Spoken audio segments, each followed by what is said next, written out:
Tonight on the podcast, we are talking all things Antman and the Wasp Quantumania, reviewing the last couple episodes of The Last of Us, and we are also going to talk about all the happenings and geek news, plus the trailers from this past Sunday's Super Bowl. Let's get it started.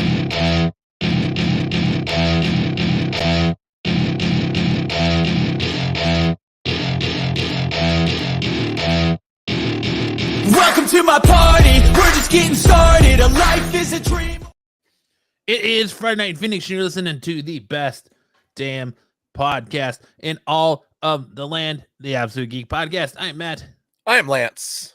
It has been like 2 weeks since I've done this, so I'm a little rusty. Oh, But I get rusty. that I don't do it every 2 minutes. but I'm glad that everyone is here with us this evening. I hope everyone had a great Super Bowl last weekend. Maybe you won some money in the Super Bowl. Maybe you lost some money in the Super Bowl. But I think we could all safe to say that we enjoyed the commercials. What's going on, Lance? What's new? Dude, that Anheuser-Busch commercial, the mountain one with Sarah McLachlan, dude, I was laughing my ass off. I don't remember that one. He's all talking about his beer and stuff, and Sarah McLachlan's sitting in the tent, and she starts singing the dog song. In the arms of an angel. Oh. Yeah. That was hilarious. But that's the only one I really remember. Do you remember any other ones? I remember all the movie trailers. Lots of movie trailers. First look at The Flash. Super excited for that movie now. Yeah, it looks good, huh? It does. I want to hate it. I don't. I want to actually like a DC movie. It's just of all the other ones, you got The Rock, who seems like a likable dude, and then this one with Ezra Miller, who's not very likable. You don't like Ezra? You do? Absolutely. Biggest fan. Biggest Ezra fan ever. You're the biggest Ezra flan? I'm the biggest Ezra flan. I mark out for Ezra Miller. I can't wait to see who else but Ezra. No, I'm excited for an actual decent DC movie. So it looks good. It looks good. If all the hype fits, let's go. If the hype fits, then you might be an asshole. No, just kidding. We also got another look at Guardians of the Galaxy Volume 3. Yes, we did. What do you think of that one? I don't know. I think it's going to be very emotional. It looks it, huh? I still think Star-Lord. I don't know. I think Drax is actually going to die. I think Rocket might die also. But we'll see on that one. We got another teaser for Transformers. Basically, essentially Beast Wars. If it's anything like Bumblebee, it doesn't look like a Michael Bay movie. Let's just say that. It's not a Michael Bay movie. I know. It's just that's what made Bumblebee good, is that it wasn't a Michael Bay movie. You know what I mean? It looks more like Bumblebee than it does the Michael Bay movies. Is the point I was trying to make. And then we also got Fast X, because it's all about family. Fast Triple X. Yeah, Vin Diesel. Actually, I'm excited for those. I like those Fast and the Furious movies. I didn't care for the last one so much. Were they going to space? Yeah, who knows where we're going to go this time, but I enjoyed the Earth's core. Oh, shit. They're gonna have a race around the Earth's core. We got a little teaser for the Super Mario Brothers movie. I didn't see that one. You didn't see it? Had Mario and Luigi, and it was like a little TV ad for Mario Brothers Plumbing, and it was playing the old original animated TV show theme song. No, I didn't see that. Did you watch it on DirecTV? Yeah. I wonder. I was watching on YouTube TV, and sometimes they don't play some of the ads. I wonder if I missed that. That's weird. I didn't know that.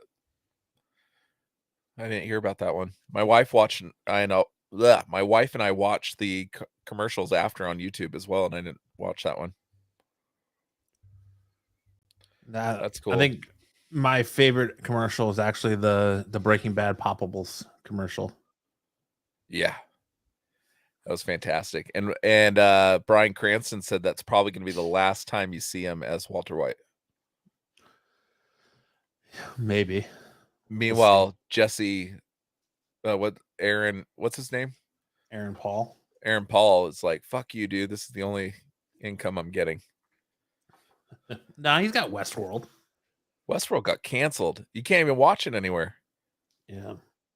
HBO Max took it off their network. I heard that they sold the rights to Roku. So if you have a Roku, you'll be able to watch it. He'll be Walter Black. Walter Black. So when Walter White goes to the dark side, he's Walter Black. Did we get a John Wick trailer today? We did get a John Wick trailer today. I have not watched it yet, but we did get a John Wick trailer, yes. How can we watch that thing without getting copyright striked? Probably can't. Just pause it every 10 seconds. Pretty much. All right. Well, I mean, anything else new with you this week? No, dude. I pulled in like 75 hours last week of work. This week I worked like 70 hours. I got to go back for this event that we got going on tomorrow. So not a lot of opportunity to have anything other than work happening. Like I'm starting to forget what my kids look like. And I'm sitting here in the house. Only two of them look like me. Your boys are like your doppelganger. You think the older one is? Yeah, they both I think the older one, William, looks like Anna's dad. That's right. The Tubi commercial. Did you see that one? Oh, yeah.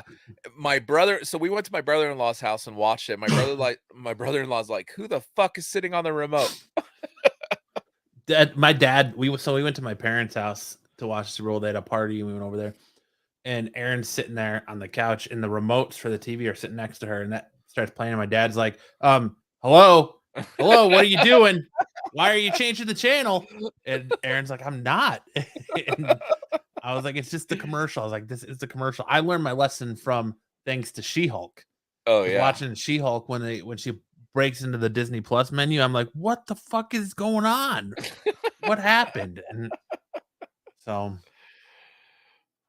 dude, I gotta tell you, last night Aaron and I went to go see Antman and the Wasp: Quantumania, which we're going to talk about in a little bit. But you know, my wife is usually a very good person to go to movies with, but there's just something about this movie that she felt like she needed to have like a commentary track to, and so she decides to like narrate things that are going on in the movie and try and make jokes. And at one point, I go over to her and I'm like, you're not liking this movie, are you? And she's like, I know, I really am. Why? I go, because you're just a fucking chatty Cathy. You won't stop talking. She usually never talks during movies, but last night, like, she just decided she wanted to make every joke she could during that movie. And then as it's over, this guy that's sitting next to her was like, you're not making love to his popcorn bucket. Like he had a large popcorn, dude, and he was like face deep, like his whole face was in it. Like at one point, he's got the bucket on his lap and he starts going like this. Like he's like fucking jerking off his popcorn bucket and shit. And like he's like licking the bucket. And Aaron and I just started dying laughing at this dude because of the shit he was doing with that popcorn bucket. Oh my gosh. It was the funniest. Like I wish I could have pulled my phone out and started recording him. It was just the funniest, most awkward. I've noticed like people when they're at the movie theaters, like they want to get so comfortable they forget that they're in public. Yeah. You know what I mean? Like I had one dude, I'm sitting in the movie and Max does this shit too. And if he's listening, he'll know. Max takes off his shoes. No, that's fucking nasty, dude. Yeah. All the shit that goes on. Oh no. I won't even I don't know. I won't even wear flip-flops to movie theaters. It's so nasty. Aaron said he basically had his entire head in the bucket. He did. Was it the Ant-Man mask? Did he think he could wear it? No. It wasn't the Ant-Man mask. It was just a giant bucket of popcorn. It's like your normal large bucket of popcorn. I should have asked you to pick me up one of those Ant-Man masks. I would have liked that. Would have went next to my Deadpool head. It's sweet. The eyes light up and stuff. Was there a hole in the bucket? He said, yeah, he kept asking Matt if he wanted some popcorn. Yeah, I'll take mine off sometimes if I'm wearing flip flops. Nah, that's gross. All the nasty shit on that floor. But all right, well, let's get into talking a little bit of geek news tonight, shall we? Geek news.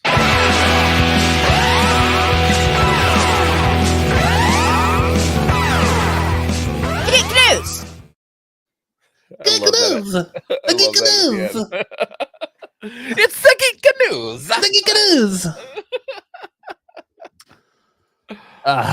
Starting off tonight, we got during a chat with the Entertainment Weekly, Kevin Feige was asked if there's any updates on Spider-Man 4 following the massive success of Spider-Man No Way Home.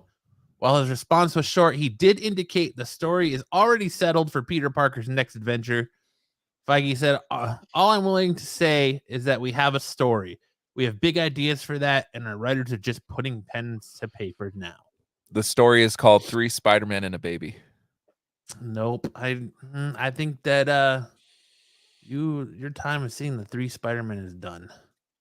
I don't know. I think they're going to capitalize on that again. I think we're going to see both of them in Secret Wars. I don't. No? No. Mm-mm. Not even one of them? Nope. Secret Wars is going to introduce the black suit to Peter Parker, very much like the comic book. Yeah. Yeah, I don't think you don't think that there's an opportunity there for Toby to say, hey man, I've come in contact with this before. Like, don't do it. Nope. I think they have plans for Toby and Andrew Garfield outside of the MCU, and they're going to keep it that way. I think their time in the MCU is done. It's a shame. Andrew Garfield and Toby together that's the best Spider-Man moment I've ever seen. The two of them together. Yeah. Like, not even like Tom Holland in that mess, who I love. I love Tom Holland as Spider-Man, but watching Andrew and Toby interact with each other as Spider-Man was amazing. The whole back popping scene. We're talking about their back aches. Yeah. Like, how many times have you swinging talked about that with your like brother or something? Never.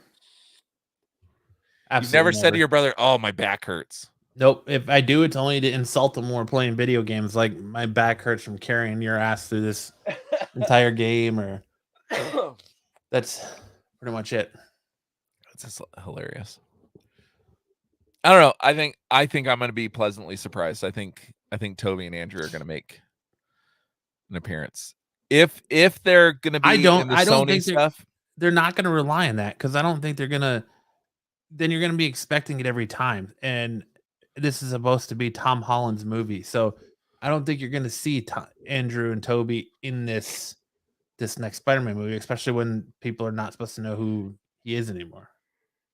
Who Peter Parker is. Do you think we get a black cat, Felicity or something, or Felicia? We might Felicia. We might get a black cat. I think we might actually finally get Mary Jane we could get the real Mary Jane, or even Gwen Stacy, honestly, in this universe. Because if MJ and Ned don't know who he is anymore, we might finally get the Gwen Stacy of this universe, or I really don't know. Maybe Rhino, a real Rhino, real Rhino, or maybe Craven. I don't. It's hard to say what they're gonna do with the next Spider-Man, and I don't know. Who's your pick? Gwen Stacy fan cast. That's a hard one. I think I want the girl from Sabrina. No, I want the chick from House of Dragon. Which one is she? What's her name? Is House of Dragon the Game of Thrones one? Yeah, the Game of Millie Alcock. Millie Alcock. Yeah. Oh yeah, she's pretty. I think I'm saying her name right. Is she a good actress? I like her in House of Dragon a lot. I think Kiernan Shipka from Sabrina would be good. That right there. Yeah, That she's pretty. the perfect Gwen Stacy, I think. Look up Kiernan Shipka. She's the one who played Sabrina in The Chilling Adventures of Sabrina. Yeah, the new one. Yeah. I'm looking at this fan cast right now. Right now, number one that people are voting on is the girl Sabrina Carpenter from the Girl Meets World. Oh, But yeah. I'm not into her. Emma Myers from Wednesday, the quirky one, her roommate. Been fan cast as Spider Gwen and a lot of stuff, and I don't.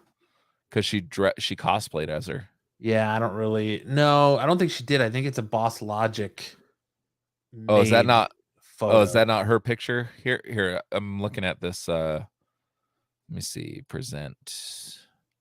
Share screen. There we go. So Sabrina Carpenter, who I think is absolutely gorgeous. I don't know who this is right here. Millie Alcock has 7 votes. Emma Myers has 16. Sabrina Carpenter has 53. Kiernan Shipka has 30. Dove Cameron,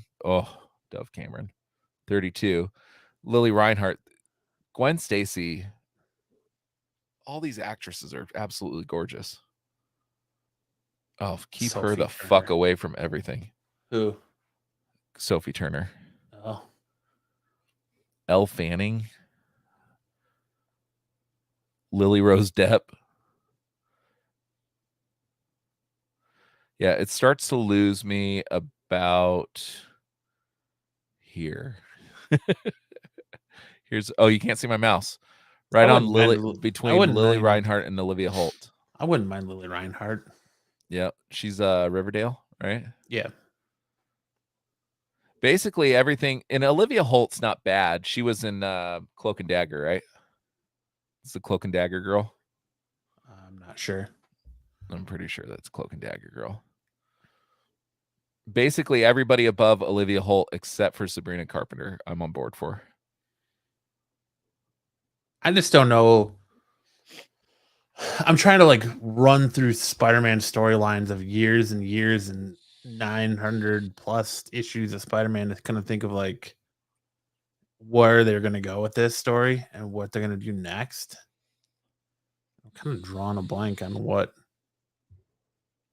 Like, what's a bigger story than the whole One More Day storyline? Like, what would be? I mean, there's a lot of them, but unless they go like, I don't think they're going to go the Clone Saga stuff With Ben Reilly? It's hard because they really like, I feel like Spider-Man No Way Home wasted some of their best options for villains. Like, so we're pretty much not going to get a Green Goblin in this universe because there's no Norman Osborn that we know of in the MCU. I mean, I guess they could go Hobgoblin with Ned. I think you need a movie to reestablish Ned. I mean, I think this is the opportunity to make Ned evil because he hasn't had Peter's influence, I guess, his whole life now. Yeah, we've already had we're not gonna get Doc Ock because clearly there's no Otto Octavius in this universe that we know of. We're not gonna get, I mean, we've already had Shocker. We've already had the Vulture. I mean, really, I'm trying to think of like, I mean, unless they go Kingpin. But I really don't see them. This would come out after Daredevil, right? Probably, but not before Secret Wars, because Secret Wars is like the end of Phase 6. I don't like this very much. I don't think we're, like I said, I don't think we're gonna get the black suit yet. I don't know if we're gonna get the black suit in Spider-Man 3. Yeah, I don't like this artist rendering. I don't like the when they do that, like you see on his neck here. Can you see that? Yeah. I don't like that. To me, makes it seem like it's like something in his like bloodstream. Yeah. And I know it's Actually, Venom. I actually think it's pretty sick. I'm not gonna lie. When he's got the mask on, I think that's pretty badass. But I liked how, to an extent, I liked how the in Secret Wars it's just a black suit. Like it doesn't have all this definition and stuff. Yeah. And then in the Toby movies, it's his suit but black. Right. You know, so make it to where it's his suit, but the Venom is covering his suit, so it's like an extra layer of protection, essentially.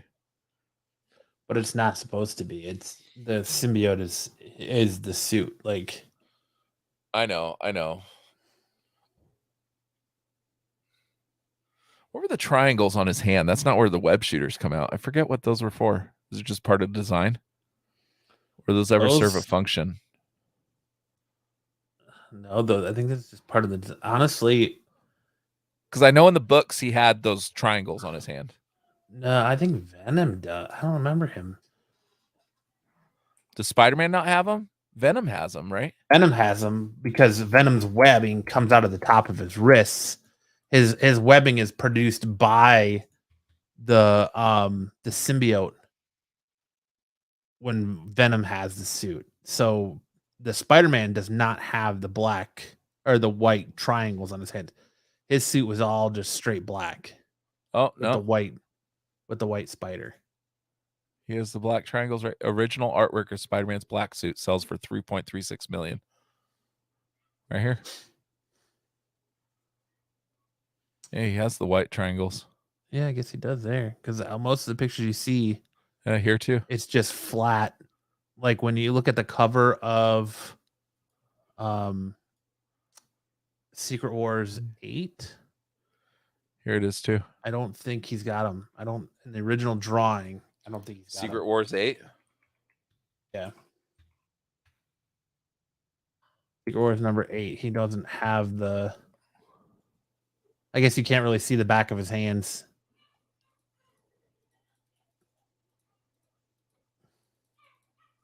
I guess it really just depends on who draws it, because there's a lot of black suit drawings where he does not have the Is this from Secret Wars 8? Yeah, Secret Wars 8. This image that we were looking at is from here. In the interiors, he does. All right. How does the webbing come out of the top of his hand in the black suit? I can't remember now. I thought it was always. I was looking at one picture where it didn't look like that. I think it depends on how you draw it, because like maybe it does. I can't remember now. Oh, right here. Blank. That's out of the top. Yeah, but that's. I don't know if that's a fan drawing, if it's actually from a book. But I know like Venom's the symbiote produces the webbing. He doesn't need cartridges. No. He doesn't know top cartridges. Let's see. Yeah, I guess he does, because even Todd McFarlane's Spider-Man 300, he has it. So, okay.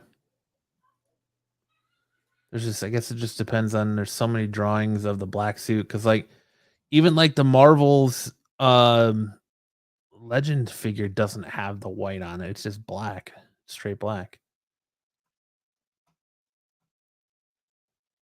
Interesting.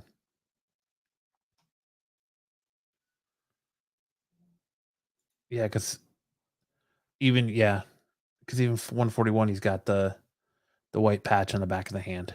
I guess I just never noticed it. Like I knew he had it. Yeah, I'm struggling to remember if it comes out of the top or the bottom or the wrist and the black suit. Mandela effect. Right? 100%. Like I'm literally struggling to remember.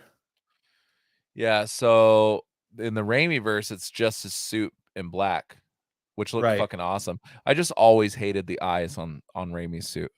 That was my biggest issue with this. God damn it. I can't remember now. Yeah, we're having Mandela effect here. Do you think you're going to get in Spider-Man 2 the game? Because that's supposed to come out this year, right? Yeah, later this year. Are we going to get him in a black suit? Like as part of the story? It teases Venom in there, doesn't it? In the trailer? Yeah, but if I remember correctly, now again, this is one playthrough years ago. If I remember correctly, at the end of the game, you see a shot of the lab and storage drawer that housed the Ultimate Comics Venom, because the Ultimate Comics Venom was created in a lab. So I think this one is going to be a lab created Venom.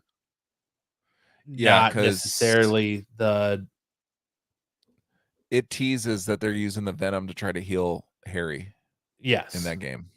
So Harry Osborn is going to be your Venom like he was in the Ultimate Comics. Like he was in the Amazing Spider-Man 2 with Andrew Garfield. Wasn't that the whole thing? He wasn't Venom. He used it to become green, he healed himself and became Green Goblin, but yeah, I don't think it's gonna. I think it's gonna go more Ultimate Comics route where it's created in a lab and Harry becomes Venom instead of Eddie Brock. But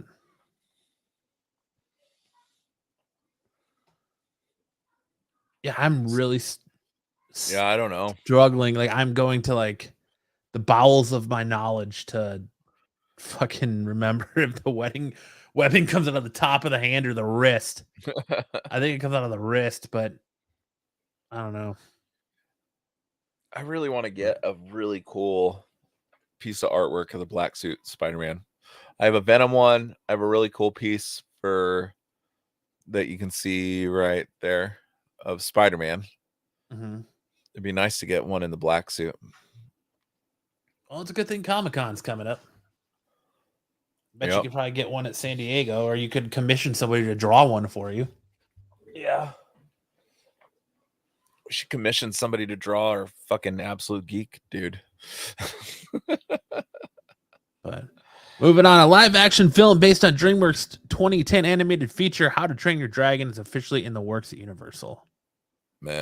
Following a previous report from industry insider Daniel Reichman, Variety has confirmed that a live action How to Train Your Dragon film is being developed, with Dan DeBiolos, who wrote and directed the original animated film trilogy, returning to do some of the live action reboot. The new film is currently slated to premiere in theaters on March 14, 2025. Did you watch any of these? Oh, dude, I love these movies. I haven't seen a single one. You haven't seen it? Oh, you got to rectify that. Watch them with your kids, man. I haven't watched it. Isn't there like 10 of them? No. There's 3, and then they became a TV show. And I think they're making another one, a 4th movie. But yeah, I love there's these only movies. 3. I'm stoked for a live action How to Train Your Dragon. They're that good, huh? Oh yeah, I love them. Darth Lopez says, I'm sneaking into theaters a Dr. Pepper 20-ounce, 2 Jameson shooters, and a big old bag of cashews. Nice. Yeah, I've never seen a single one of these. Is Aaron it the dude? They're really, really good. I'll probably become your favorite. It'll probably become your favorite, Lance. Fucking Aaron. Is it the dude that does the voice of the main guy? Is it the Seth Rogen dude? It's James no, not James. God damn it. Why can't I think of his name now? The skinny one, right? Yeah. And Knocked Up, he has a Canadian tattoo. Well, he is like from Peck Canada. or something like that. Jay Baruchel. Okay. Oh, from Sorcerer's Apprentice. He was in that one, right? Yes. I like him. Thanks, Sam. I got it right as you were.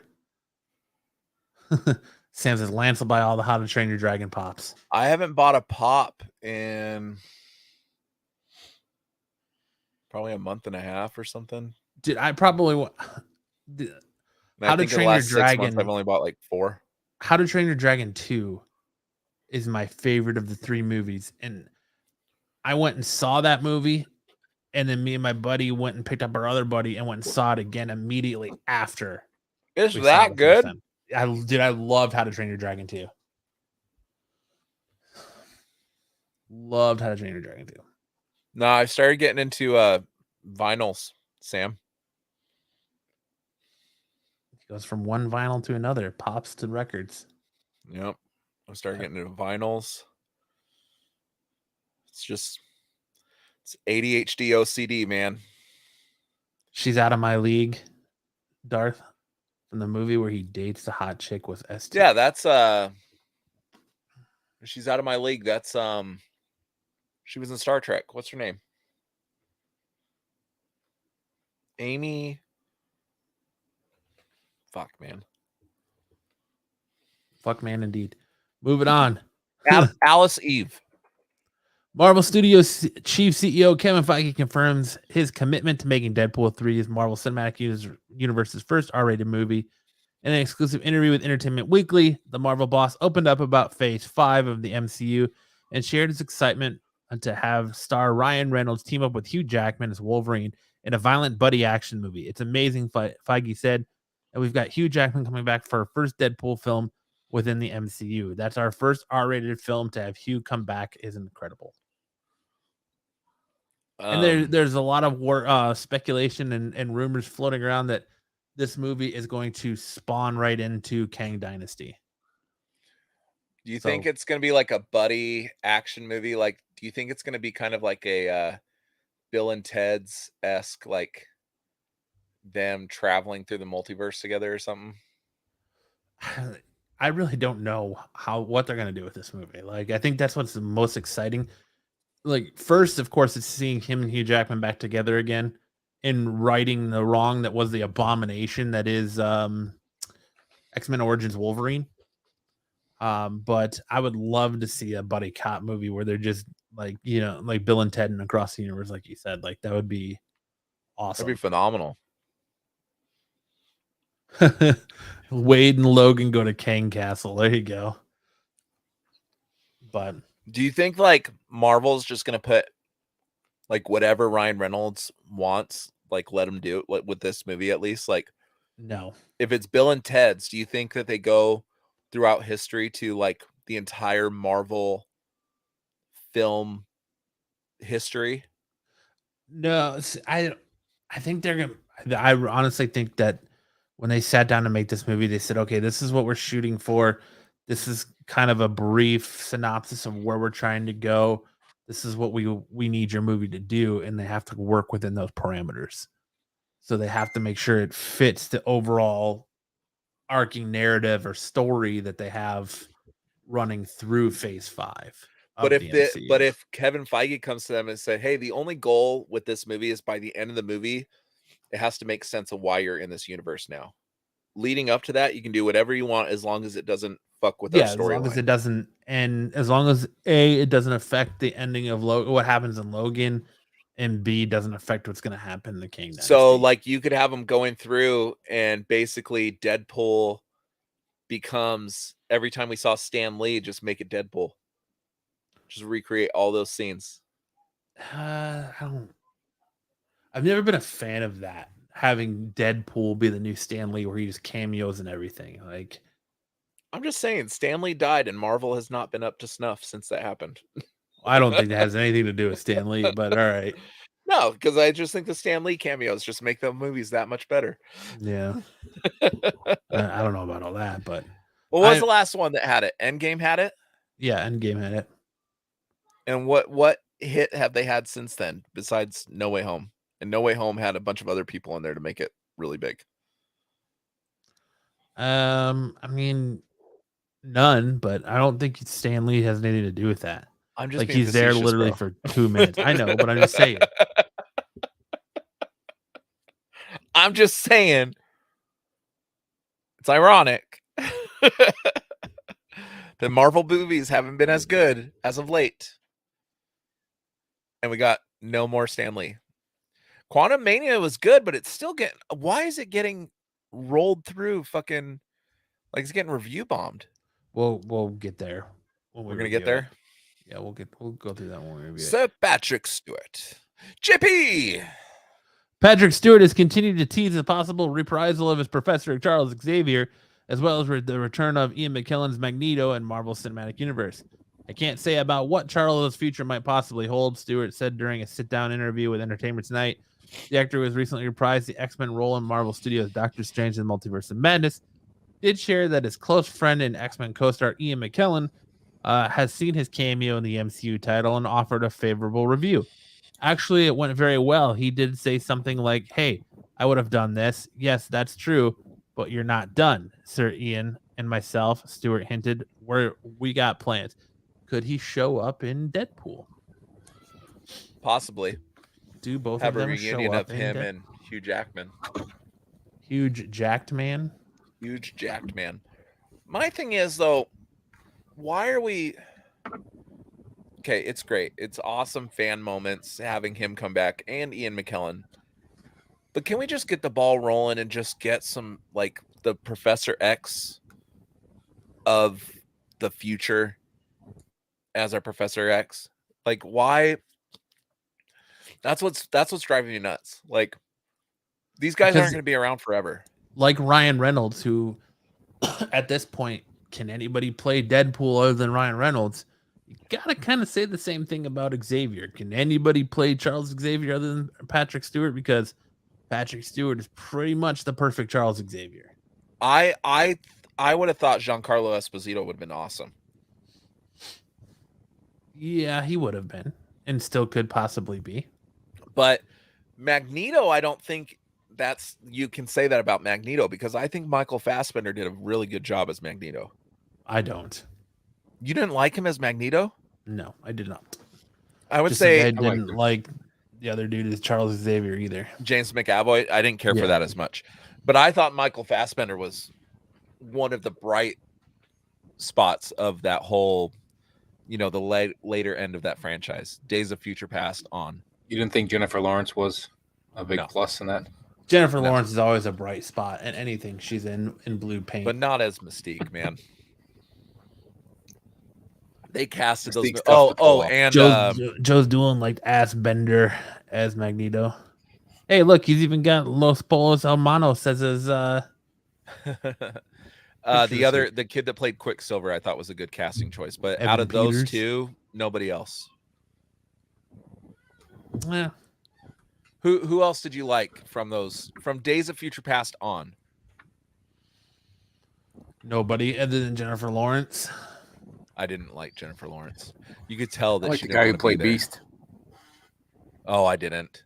Kelsey Grammer was a perfect Beast.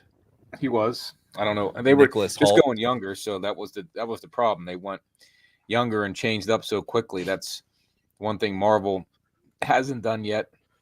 But Wolverine is from the pre, Sam. My favorite X-Man is Nightcrawler. And I don't understand why the movies can't get Nightcrawler right. I don't understand why they have to give him these stupid like markings all over his body and stuff to make him defined instead of just give him the blue skin. I don't know what their deal is with that.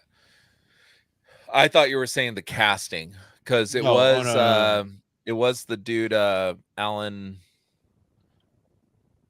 And then they got a kid, right? Because Jennifer Lawrence saves a kid that's Nightcrawler, right? There was two actors that was cast as Nightcrawler, correct? I don't remember. I know they have a different Nightcrawler in like Age of Apocalypse and stuff. Right, it's a younger kid. It's not the original one that they had. Right. The original one they had was he was a well-known actor, or was at least I forget who that was. Yeah, I can't remember. It's every time I see him, I see a younger Paul Rubens. Which I just watched Everybody Loves Alan. Raymond. So Alan Cummings was the first Nightcrawler. And then who played him in Cody Smith McPhee. And he looked awful. He was like emo. Yeah. Like steampunk kind of looking. Tim. But Yeah, I agree with you. Although the scene with Alan Cumming when you first encounter Nightcrawler, and I think he's like in a church and he's going through the rafters, was a pretty badass scene. You didn't like the scene where he was trying to kill the president? Wasn't that the kid that was trying to kill the president? I don't think so. I don't remember, dude. All I know is that in the early X-Men movies, you know, X1, X2, and Last Stand, the casting seemed pretty good. Like, and then they get into First Class, and you had the kid from Ready Player One play Cyclops. And by putting a mask on him, you accentuated his duck lips. Like, he just looked bad. The only people I like from First Class on that were casted was Fassbender and Evan Peters. I can't think of anybody else, and I didn't really care for Jennifer Lawrence's Mystique. Like, you could tell, and Jennifer Lawrence has been very vocal about this. She hated doing those movies, and you could tell that she hates doing those movies. I don't know. Why does she hate doing them? Because she had to sit in a makeup chair for like 12 hours. Yeah. After the first one, she's been on so many like talk shows and stuff saying how horrible of an experience it is. How like the first couple movies, I think she's like butt naked, like wearing blue paint all over her. Rebecca Romaine Stamos did the same thing. Get over it. She did it 3 times. I liked Rebecca Romaine Stamos as Mystique. So did I. Well, you don't hear the guy that played the whatever it was in Stranger Things. He had to get all painted up and took all those hours and his and makeup. Yeah, but chair. Jennifer Lawrence is a movie star. Mm. She thinks her shit don't stink. Well, probably doesn't. Her shit can stink in my She gets Oscar. David Harbour's not getting Oscar nominations. Well, who's Jennifer the guy that Lawrence played? What was thinks the that bad guy's name in season thespian. 4? What is it? What was the bad guy's name in season 4? I can't remember right now. Of Stranger Things? Yeah. Vecna? Vecna, yep. The guy that had was Vecna. He not Harbor, but Vecna was all done up. He did a pretty good job. But yeah, but these aren't Jennifer people Lawrence. that have been in Oscar-nominated films. Like it feels like Jennifer Lawrence, like she took the job and then all of a sudden started getting recognized for like Oscar-worthy performances and became too good for it. None of these people, like, do you know David Harbour outside of Stranger Things? Really? I mean, he was just Santa. That was a pretty badass movie. He was in Black Widow. He was but he's still trying to make a name for himself. Silent Night and Violent Night. He was in Hellboy. Yeah, and Hellboy got panned. But there's some actors that are like down for the cause and they're down to do these things. And Jennifer Lawrence has been very vocal about David Harbour's been in a lot of other movies. He was in The Equalizer. He was in Brokeback Mountain. He's been in a lot of stuff. But he didn't become a household name until Stranger Things. He was in War of the Worlds. He was in End of Watch. I mean, he's been in a ton of movies. But I don't think that you guys are understanding my point. I understand what some actors want to be in the MCU, and they'll take whatever role they can get just to be in it. Like, I don't know, Kevin Bacon was in the holiday special. Probably they may have approached him, or maybe he thought it'd be cool, but he didn't have to sit in a makeup chair. So I get Jennifer Lawrence's complaint, but some people just want to be in the movies, and others, it's a job. So and now look at Bautista, right? Bautista, all of a sudden, Bautista, whatever. It's BAU. I thought it was Bow. I guess not. However you want to say it, he's become too good for it, essentially. Well, I don't think he's become too good for it. He doesn't want to be typecast. He wants to broaden his range. He doesn't want to be typecast as a superhero. He doesn't want to be like The Rock or John Cena and be typecast as these type of characters. He wants to branch out and broaden his action horizons. That's all he's saying. He's played Drax for X amount of years now, and he wants to move on to something else. Like, I don't blame him for that. Yeah, but what I think the thing that a lot of these actors fail to realize is that by doing these movies, it opens the door to be able to do other things. Like, look at Chris Evans. I mean, Chris Evans was doing superhero movie, and it's because of Captain America that he was able to like go start directing movies and start coming out with movies like The Gifted and things. Started being able to do things that were outside of that. He used it as a lot of that launch has pad. to do with the way his career started, though, too, because he was known as, hey, the guy from who did those shitty 90 movies knockoff from, Not Another Teen Movie Yeah. and, stupid movies like that. Like, I would really say it was like Scott Pilgrim versus the world, because he was looked at it like a joke. Daniel And Radcliffe, that I like Joe's Dolan's point there. Daniel Radcliffe used Harry Potter as a launch pad. Yeah, he did, Yeah, because he he was hasn't a done anything kid. good since Like, that. he didn't do anything. Yeah, he was a kid. Like, just like Taron Egerton used Kingsman as a launching pad. Yeah. Like, But Yep. like, so Joe's Dolan says here, remember Anna Paquin won an Oscar, so an Oscar doesn't equate talent. I agree with you, but that's not what I'm trying to say. What I'm trying to say is they think that once they've won that Oscar, all of a sudden they're in an upper echelon of quality and talent. That maybe certain people, especially somebody like Jennifer Lawrence, that I don't know if she was invested in these stories as a kid, sees some of these things beneath her. I mean, look at Hollywood. You see all these directors coming out and just talking shit about these movies. So there's obviously some sort of stigma still in Hollywood with some of these elite and upper echelon talents or egos that think that these movies are beneath what the art is supposed to be. Then you have somebody like Paul Rudd, Paul Rudd's a household name, who's just happy to be there. Right, look at Robert Downey Jr. It rekindled his career, and he's thankful to it. And he, I don't know if he'd come back, but I mean, I think if you've been in it long enough, 10 years, I understand moving on from then. So I don't blame him or Chris Evans, and I don't blame Jennifer Lawrence for that. But I mean, sometimes it makes your career, and sometimes it. That is the most false statement I think that's ever been said on this show. Well, Oscar-winning actor, actress does not add value to a movie title. Wrong. There's a reason why you watch the movies that say, and they spend all this time talking about every actor that's been nominated and won above their name. It does add value, especially for people like these baby boomers and stuff. It adds value. Do you guys agree with that? Sure, I agree with you. Yeah, they've been doing it for decades. Oscar nominee. Yeah, but I don't. Again, person, I don't want Oscar winner. This person. It may not matter to us, but it definitely matters in. Well, we talked about this. I don't know if you were. It was maybe you and me, Lance, that on the one show about RDJ should have got an Oscar nomination for Endgame, and they hadn't had anyone nominated till Black Panther, and it should have been, if anyone got nominated for Black Panther, it should have been.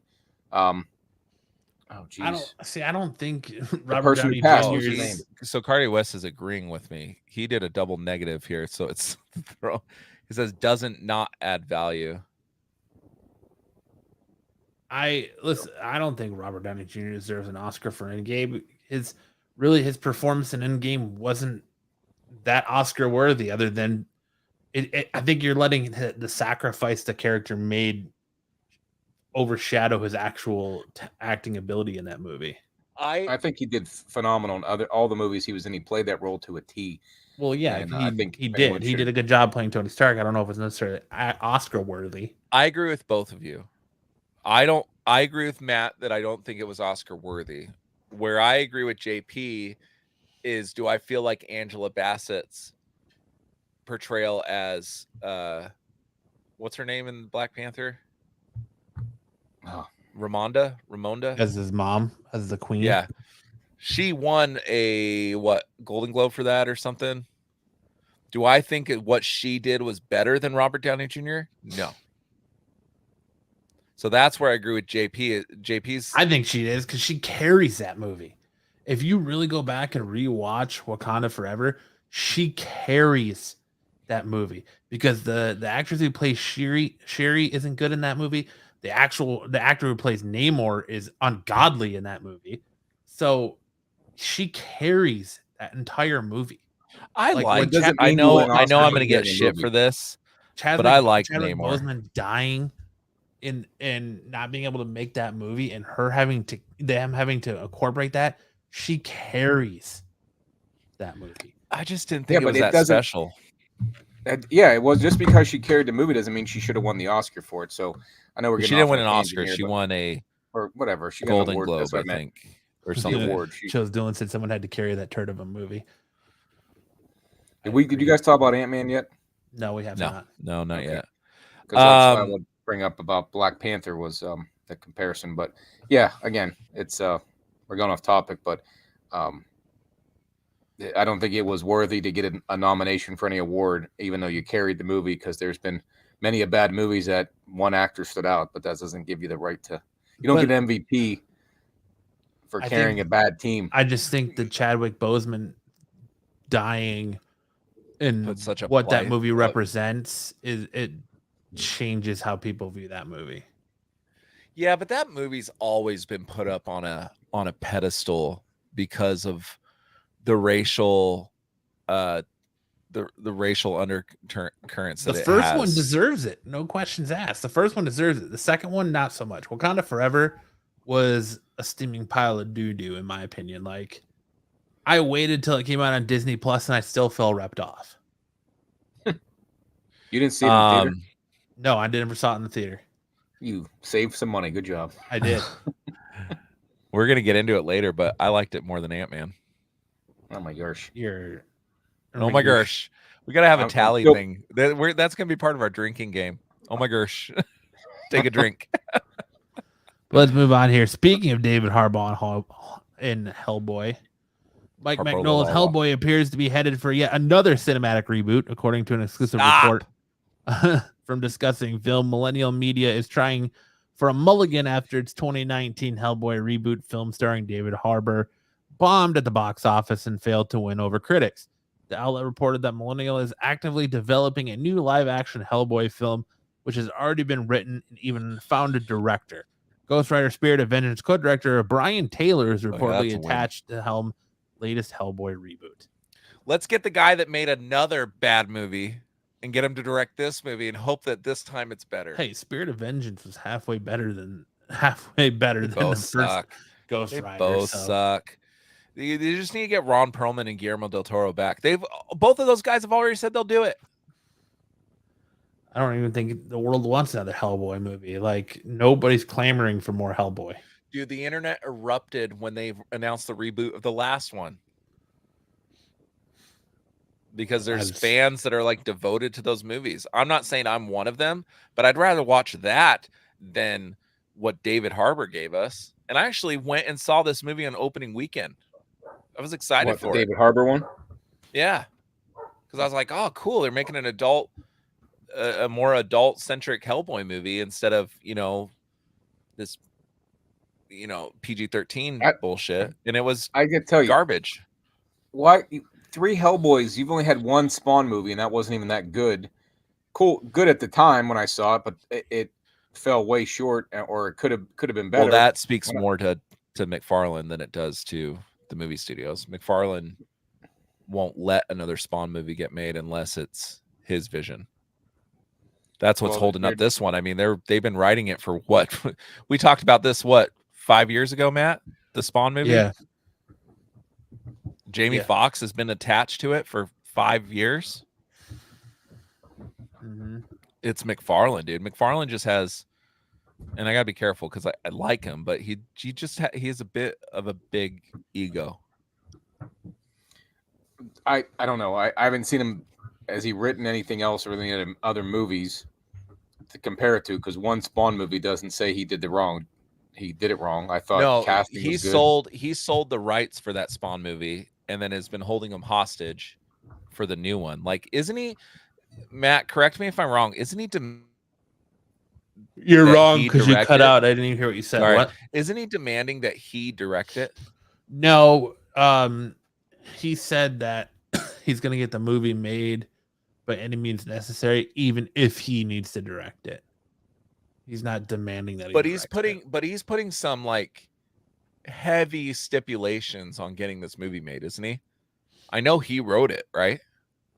Yeah, and he more wants it to be like Spawn is in the shadows. Like, he's kind of pigeonholed himself in a way that there's no way the studio's ever going to make this, because you're going to put a bunch of money behind Jamie Foxx as your title character as playing Spawn. Oh but yeah, he didn't want to show him, right? Right. You don't want to show him. You want him to be in the background and just be like this ominous figure who's just looming around. And why would any studio pay an Oscar-winning leading actor like Jamie Foxx a bunch of money to be in a movie where you don't ever see him?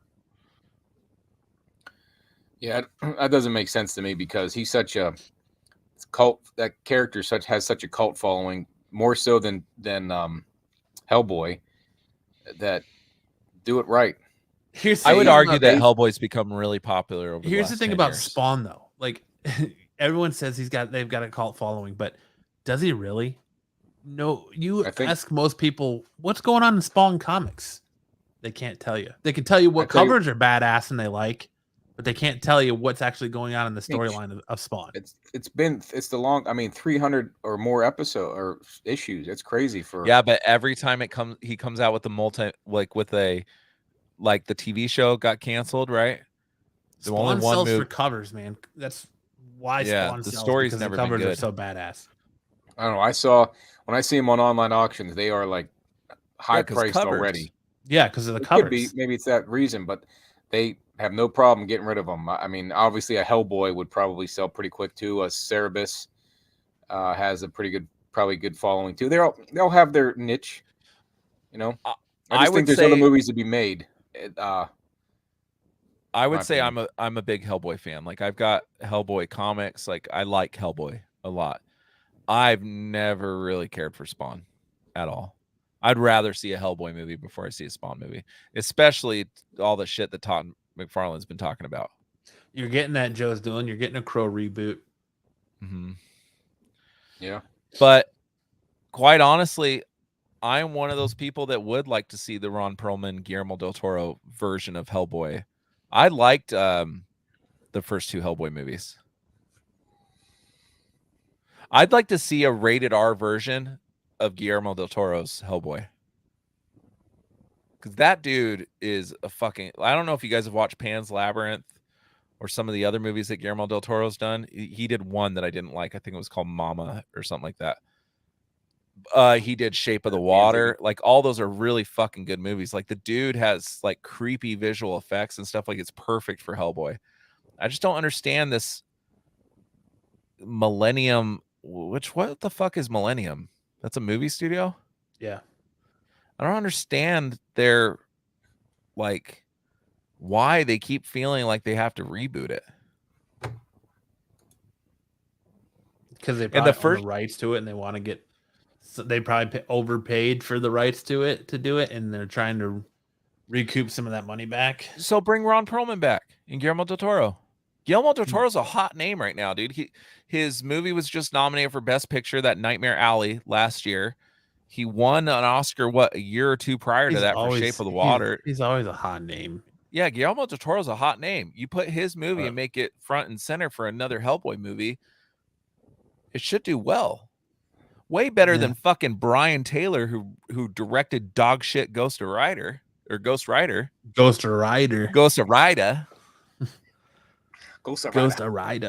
mean, those movies were dog shit. Come on now. But Nicolas Cage, dude, awesome. Spirit of Vengeance and that first Ghost Rider movie are dog shit. The only thing I like about that first Ghostbuster movie is Donnell.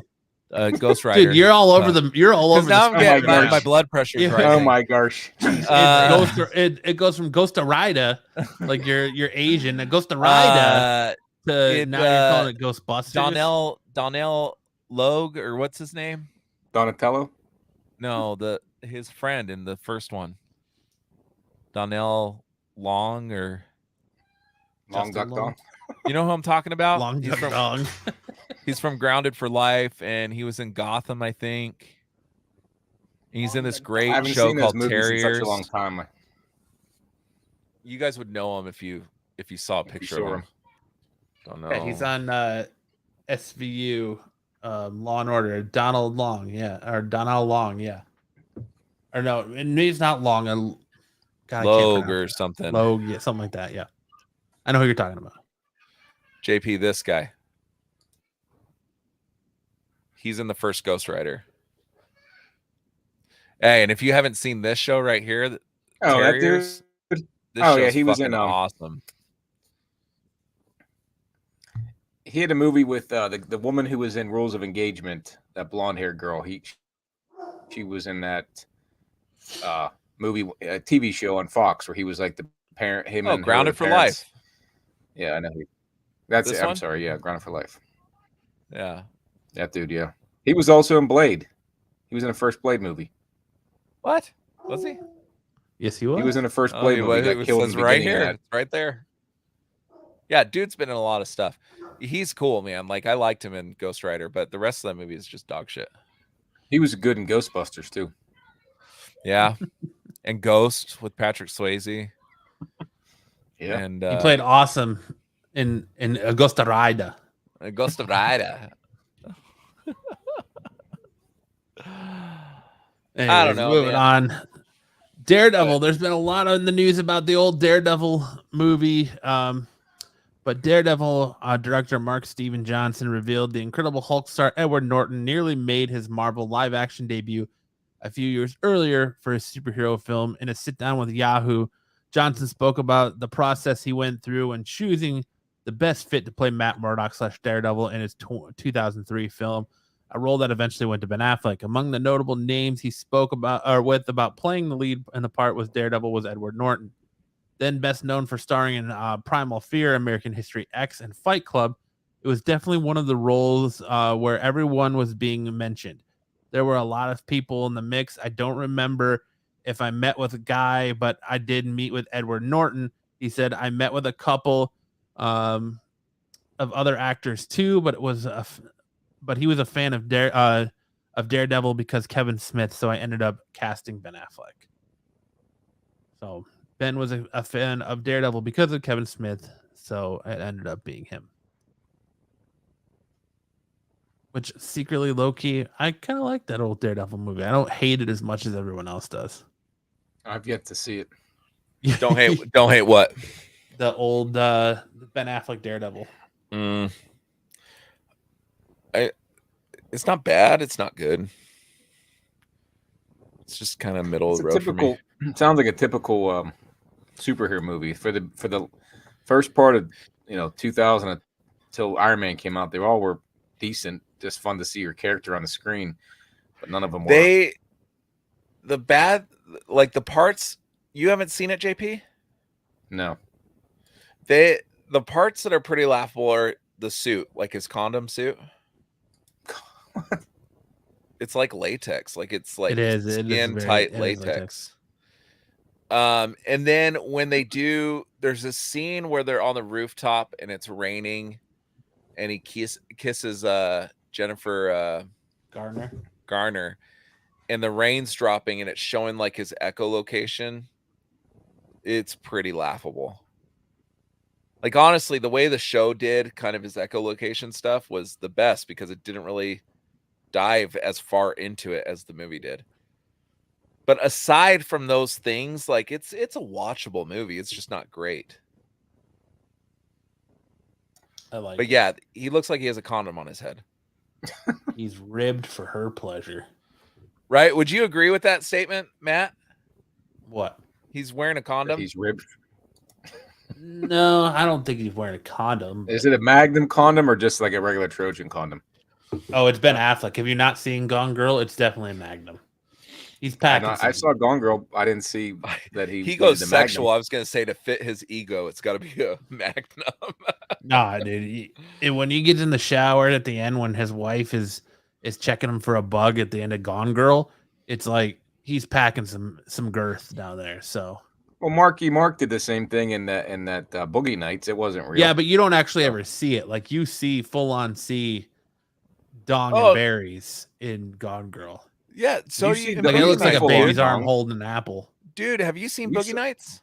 Yeah, I've seen He literally drops his pants and like shakes his dick in the mirror. It's been so long. I remember. It's all prosthetic. That's something you don't get out of your head, long man. Dick dong. Yeah, that is forever. Dirk Diggler, ingrained. baby, Dirk Diggler. Oh my God, it's forever. That movie is full of tits until the very end, and it's fake Mark Wahlberg dong. No, it was in the beginning because I was like, oh man, we got to start with that because I thought it was at the end. when he stands thought in the he was in- mirror. The helicopter. I thought that was the beginning, but maybe I'm wrong. But either way, they could have done the same with Ben Affleck. Just put some putty on that and said, "Here you go. We'll make you feel good about yourself." Is it prosthetic or is it prosthetic? Prosthetic. Is it prosthetic or is it computer? It was like a mold. It was a like Play-Doh. It was a stunt cock. Have you Yeah. ever seen Orgasmo? Stunt cock, and the big black dude comes in. Orgasmo's hilarious. Stunt cock. Stunt cock. You need more. That's funny. But Can't believe you forgot about that. it was Let's a get off of strap dicks on. here. We'll go to something else. Cardi weapon. Would you have wanted Cardi to see- West says it was a strap on. Would you want to see Edward Norton as Daredevil? No, Yeah, I'm good. I agree. that ship has sailed. Maybe Brad Pitt as Daredevil. From Fight Club, the two of them could have been the same movie together. There you go. Is that the just to tell- toy? That image? for Valentine's Day? Yeah, we got our first look at Todd Phillips' Joker's 2, Harley Quinn.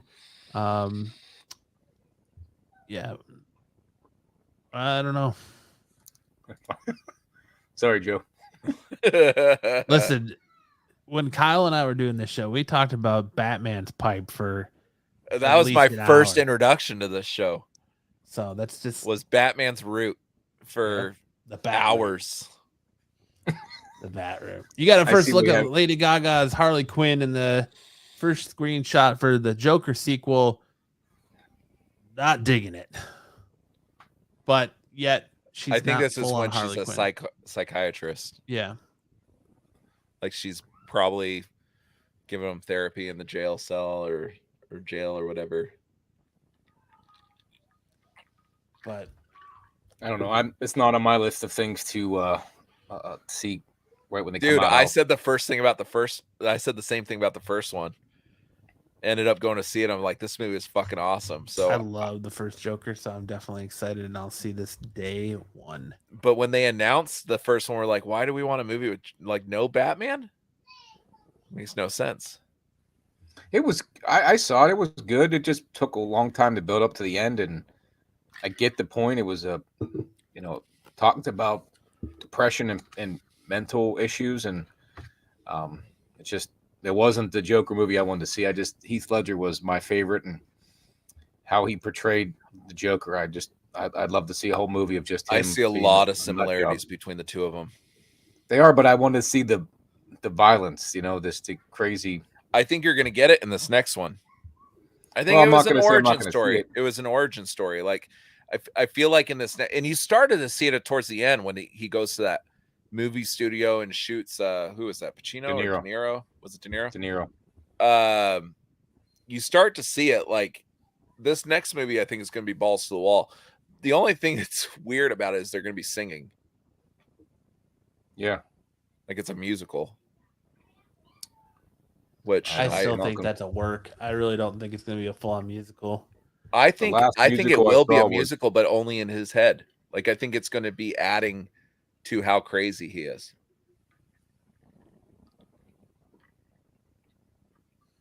We'll I see. don't know. It's coming out But- just in time for Valentine's Day. When's it coming out? No, they just released this picture on Valentine's Day.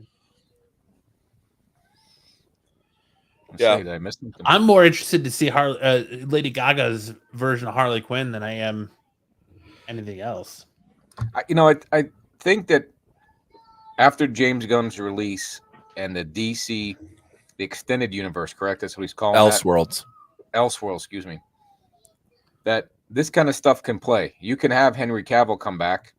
You can have a Michael B. Jordan or somebody play Superman. You can have Harley Quinn, her play Harley Quinn and Joaquin play Joker and really make it play and have standalone movies. I think that really opens it up to have a different take on a lot of these characters. So I think this, if it's not a movie I'm in a rush to see, but I will see it. I want to So see a we'll good play that. Red Sun movie. I love that story. The animated feature did nothing. But have you read Red Sun, the book, JP? JP Superman? doesn't read comics. How many What? times are over this? I look at the think covers. I don't read comics, and I still read some.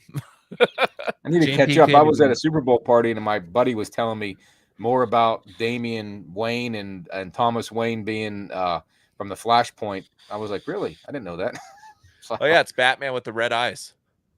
That's Thomas Wayne. It's Thomas Wayne, and because when Flash he goes to a universe where Bruce Wayne dies instead of Thomas Wayne, and then what drives him to become Batman. There's also a story in that where Bruce Wayne dies and Thomas Wayne becomes Batman, and his Martha Wayne becomes the Joker.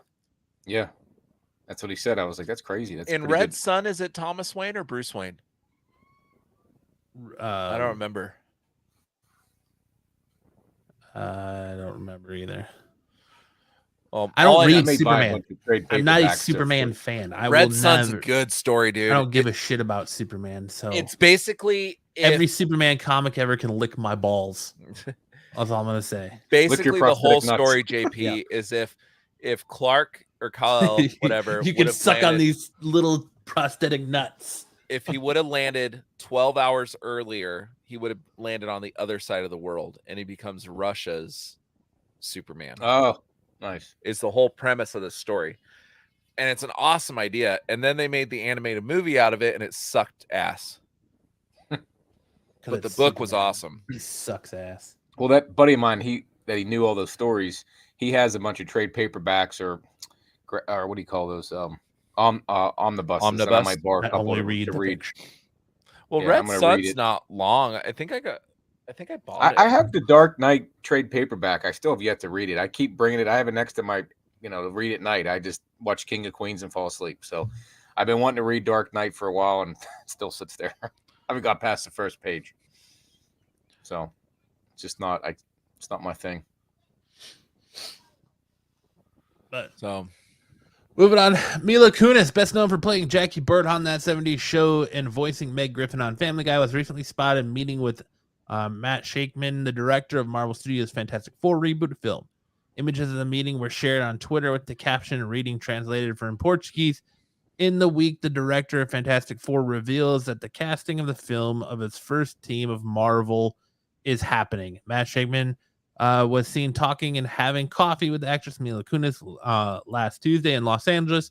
At this time, it is unknown if Shakeman was discussing a possible role for Kunis in Fantastic Four, which is scheduled to begin principal photography in early 2024. So a lot of the buzz is that she is going to be Sue Storm. I like her. I just don't know if I like her as Sue Storm. Sue Storm's supposed to be blonde hair. But you can dye her hair or put a wig on her.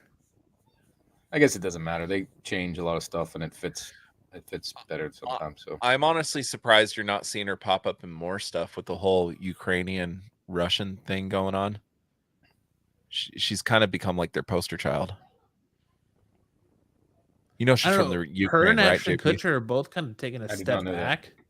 I guess they have kids together. They've both kind of taken a step back from acting, even though Ashton Kutcher just popped back up in a rom-com with Reese Witherspoon. And I want to watch it. Does that make me gay? Aaron and I watched it. Aaron and I watched it the other night. It's okay. It's not great. It's pretty predictable. I like Ashton Kutcher, but I wouldn't mind seeing her see Storm naked. Honestly, I don't know, man. I had read that they're going to cast Sue Storm first, and then and fill in the rest after she's cast. I don't know why. That's the important part, but I think Sue Storm and the Thing are going to be big names, and I think they're going to get unknowns for Reed and Johnny. Why do you say that? I don't know, because the Thing would be an easy casting to get a big name because it's all voice work. Except for from what I've read, they're not showing the origin.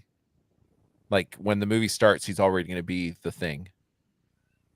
So it's all voice work, and I mean, look at the other people they've gotten for just voice work. They've gotten Bradley Cooper, Vin Diesel, fucking Miley Cyrus. Like it's always like a name that's who was Miley Cyrus? Miley Cyrus was in Guardians of the Galaxy. They got Miley Cyrus. They got Michael Lex Luthor. What's his name? Lex Luthor. From Smallville. Oh, I'm sorry. Are you talking about Michael Rosenbaum? Yeah, he was in Guardians. But it seems like they can always get like pretty recognizable people for the voice acting because there's not as much into it. It's like the same with like animated movies, right?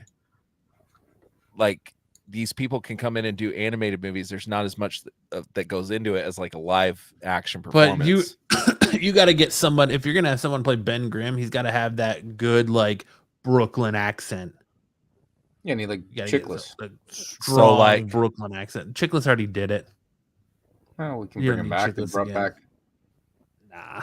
You don't think like an Affleck could do it? No. He sounds too Boston. Yeah, you don't want Boston. He doesn't have to be from Brooklyn. That's literally Ben Grimm's big thing is being from Brooklyn. So you want to have that heavy New York accent.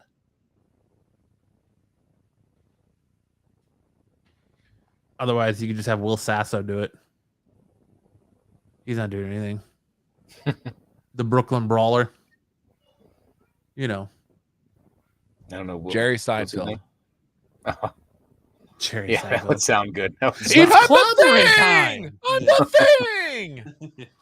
I'm the thing. Look it's at me, clobbering time. Yeah. Terrible Jerry Seinfeld impersonations right there. But he would sound terrible as the thing. Steve Buscemi is the thing. I would pay money for that. Yeah, I'm just looking at New Yorker actors. Christian Slater. Adrian Brody. Be it bad? He wouldn't be bad. But I really do think they're going to go with like a big name. Larry David. You know Larry David, right, Matt? Yes. That would be a good one if the thing was going to scream most of the time. Duchovny.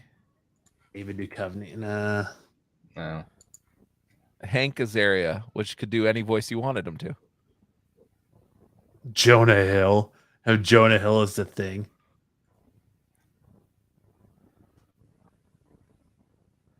There's really not that Johnson. Like most of these actors, like these New Yorker actors, are fucking old, dude. Like there's not a lot of like big up. Yeah, but you're gonna want to like Pacino and De Niro are the only ones that I could see like they have that gruffness to them that won't sound like a small child. You got Billy Crystal, who the thing would talk and everybody would think Mike Wazowski. That's right. Maybe John Goodman. No, he doesn't have much of an accent. Oh, the guy who plays Hank Schrader in Breaking Bad, Dean Norris. But it doesn't have to be body type. It could be anybody. I'm just saying he could voice him too. To New York actors under 50. But he would have to be roughly the same age as Reed, right? Yeah, but he's going to be a prosthetic. No, he's older than Reed. He's going to be voice only. He's older than Reed? Just have Michael Keaton. I thought he was. They're Michael Keaton. Like being best friends, I thought. They are, but I thought he was. Well, I guess because Chickless was older in that first movie than the guy, or at least he looked older, that I thought Thing was supposed to be like an older brother type, or a guy always looked after Reed. He sort of covered his ass. So it's just like what's interesting to me is like you don't get a lot of people being tied to Sue Storm, but like Reed Richards and Johnny Storm, you get so many people. You got so many casting rumors. Johnny. Yeah, there's it's been Joe Keery from Stranger Things, Zac Efron. There's been talk of Chris Evans coming back to play him. I heard possibly Chris Evans in a Secret Wars. The dude who plays Reacher and was Hawk in Alan Richardson? Richardson? or Richardson, something like that. Rickman. That would be a good one. Alan Rickman. Who was it? Wes. Or John Bernthal. He'd be good, but I have a feeling he's gonna be Punisher again. To play the Human Torch? No, to The Thing. The Thing, yeah. The Voice. Okay. Get John Cena to do it. Screw it. Maybe The Rock will do it. Since he's a Rock, right? That makes sense. David Krumholtz. He's kind of got that New Yorker. Rich. I don't think the Rickson. accent means that much, man. Because I think that if they get the right actor, that they could all do a New York. No, but I think that you could have them do a New Yorker accent. Look at Bradley Cooper. That's not his real accent. That's not his real voice. Yeah, think about the girl who plays in The Last of Us. She has a thick accent. I don't know where she's from. I think British. Ireland or whatnot. British? Yeah, something like that. Yeah, she doesn't sound like that. So I mean, sure they could. If you get somebody who can do it, it'll be fine. Pedro Pascal. I saw him on Saturday Night Live. He's got an accent. Yeah. He does not have it in either one of those shows. What's his accent? It's like a Mexican accent. I'm not sure, or Cuban or something like that. He looks like Burt Reynolds so much in that show. It's crazy. Oh, they should do what's the Burt Reynolds movie that he's famous for? Kindergarten Cop. Smokey and the Bandit. Smokey and the Bandit. They should do a Smokey and the Bandit movie. Cop and a Half. Kindergarten Cop. That'd be awesome. That's Arnold Schwarzenegger. It's Cop and a Half. He's Chilean. Yeah, he's Chilean. I'm gonna be Chilean these nuts on your forehead. Moving on. Time for TV show reviews. Nice. I might use that later. Don't touch that dial now. We're just getting started. Like that. Last of Us. Get caught up on The Last of Us. Yep. Yes, sir. I think I don't understand the hype of the last episode of The Last of Us. I don't think it's as good as the previous episode. Yeah. I thought it was good. But it was kind of nothing about it was shocking. I think it's because you played the game. I knew what happens with the brothers, and I wasn't invested in their characters at any point. Even his relationship with Ellie, I never felt invested in him. And when knowing that they both die in the game, it's Yeah, but just watching the show, my wife never played it, and my wife's like, "Oh, they're gonna die at the end of this." She even saw it coming. I didn't know what I didn't see coming. Now you just ruined it for me. What's that, JP? I didn't know they're gonna die. Now it's ruined. I'm not gonna watch it anymore now. Who's gonna die? You said they're both gonna die, Ellie and. No. right? The two people from the last episode. Not talking about Joel and the Ellie. Oh. Yeah. Oh, I thought you meant that. I was like, damn it. Although, if you want some spoiler alerts, we can talk about The Last of Us 2, and that'll really spoil some shit for you. That's all right. No, my wife saw it coming. The part that I didn't see coming, which I felt stupid after it happened that I didn't see it coming, was are we going to spoilers, right? Yeah. The truck falling into the ground and all those things coming out. Oh, Why didn't I see that coming? I figured that because I heard the noises. Trope 101, dude. Yep. It falls into the ground. And I'm like, oh shit, there's gonna be a bunch of zombies that run out of there. I don't know why. How else they reference all those guys? They referenced earlier in the episode about zombies living underground, and I just ignored it. I'm usually pretty good at being like, oh, that's gonna come up later, and I never once. That's like zombie 101, dude. Whenever your main heroes are surrounded and there's no way out, that there's some way that the horde of zombies is going to attack the people that are antagonizing them. It's one of the coolest hordes that I've seen. It's crazy. Yeah. That one big awesome. dude he looked like a big plant coming after. That's a bloater. Cool. It's a bloater. They explode. In the game, they're called bloaters, and they explode. He was fucking some people up. Oh yeah. He didn't fuck a explode lot in of this though. That kind of bummed me out. Matt, No, he didn't. they just shot him dead. He never exploded. Yeah.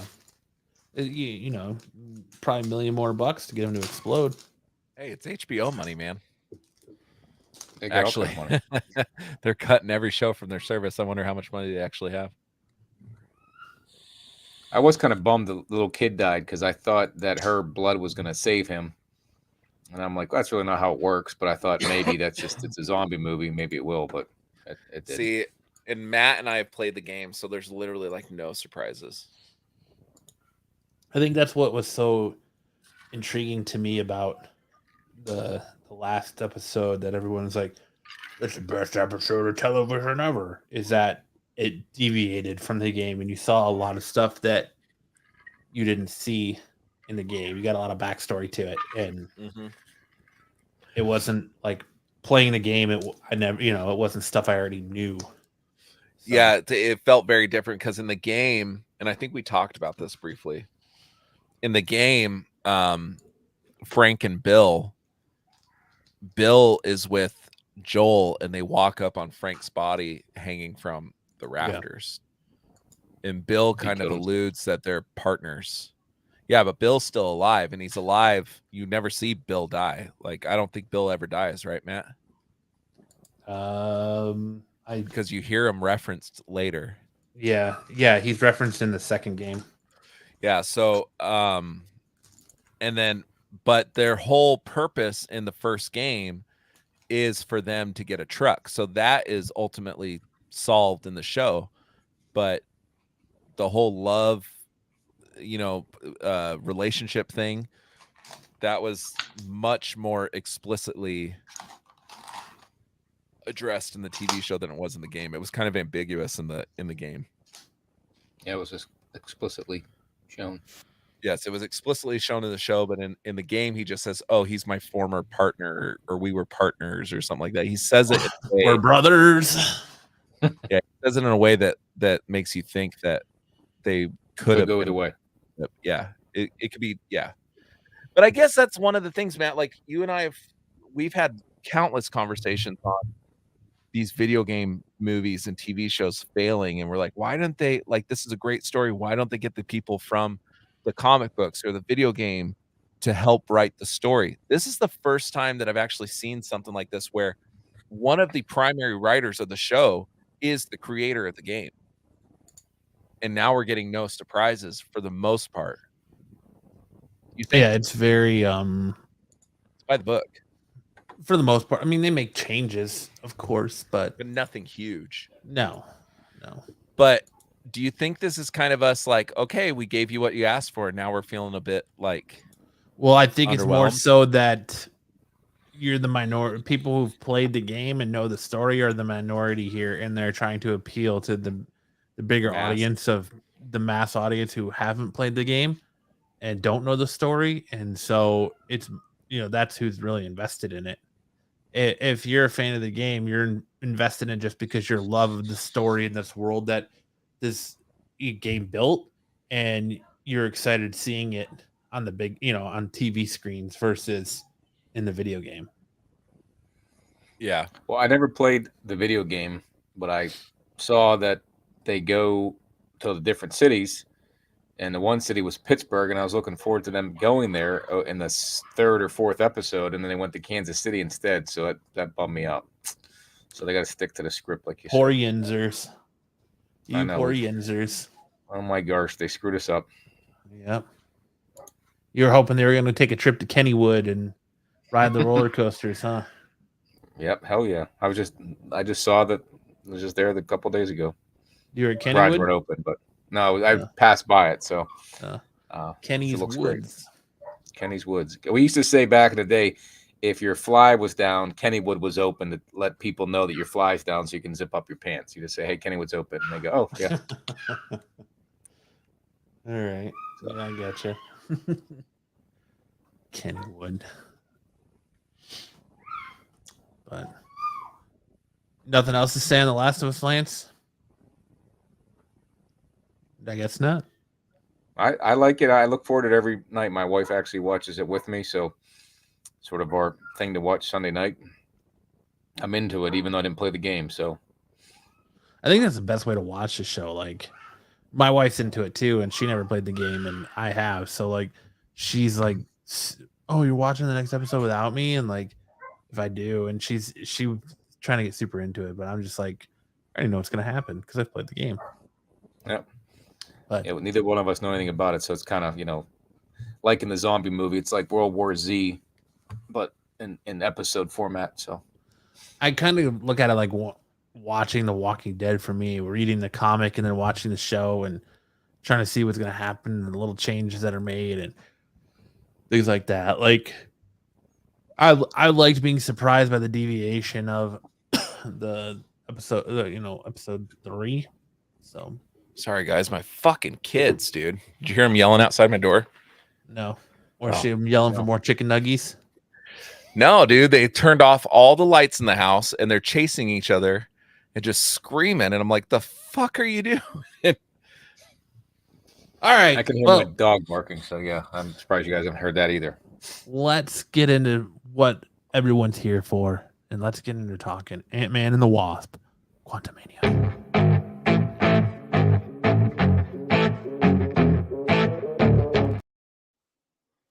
Yes. Ant-Man and the Wasp, Quantumania. Lance, why don't you give us a synopsis of Quantumania for A synopsis. synopsis-ish since he's not here? Okay, so this movie really, like, you don't really have to watch. I guess it follows from where Ant-Man and the Wasp, the previous movie, started off or ended from. Janet Van Dyne is back. Apparently she's got some secrets. Cassie makes a device that's like kind of like a two-way radio for the quantum realm. And they get sucked into the quantum realm. This is all the stuff that you've seen from the trailer. And there's some nefarious stuff that happens down there. And you see Jonathan Majors here. He plays a new version of Kang that we have not seen before. He was in Loki as He Who Remains. Is that what they call him in that? Yep. He Who Remains, which is a different version of the same character. And you're starting to realize that there's a lot of versions of this character potentially. And they go down there and they have to get out. It's very kind of Honey, I Shrunk the Kids. Yep. Star Wars, Star Trek. All I heard mixed like together. Tron, much like Tron Legacy. Yeah, not so much digital, but from a story-wise standpoint, yes, I could see that. It's pretty similar tropes to a lot of these movies we've seen. It's a group of people that get pulled into another place, not by their own, by something bad happening or whatever, and then have to get out. It's a Trek movie, Yep. But there's they kind of get pulled into the quantum realm because of the signal and are having a hard time getting out. And you find out that Cassie has been a little bit more involved with the superhero life than her dad knows. But there's a lot of throwaways in this. I mean, the story basically revolves around Kang, Ant-Man, and Cassie. I mean, the Wasp, Janet Van Dyne, and Hank Pym are kind of, they don't play huge roles to the story except for Janet, who has been there previously. But it's a Paul Rudd, Cassie, and Kang movie. Would you agree with that, Matt? It centers around the three of them mostly. Yeah,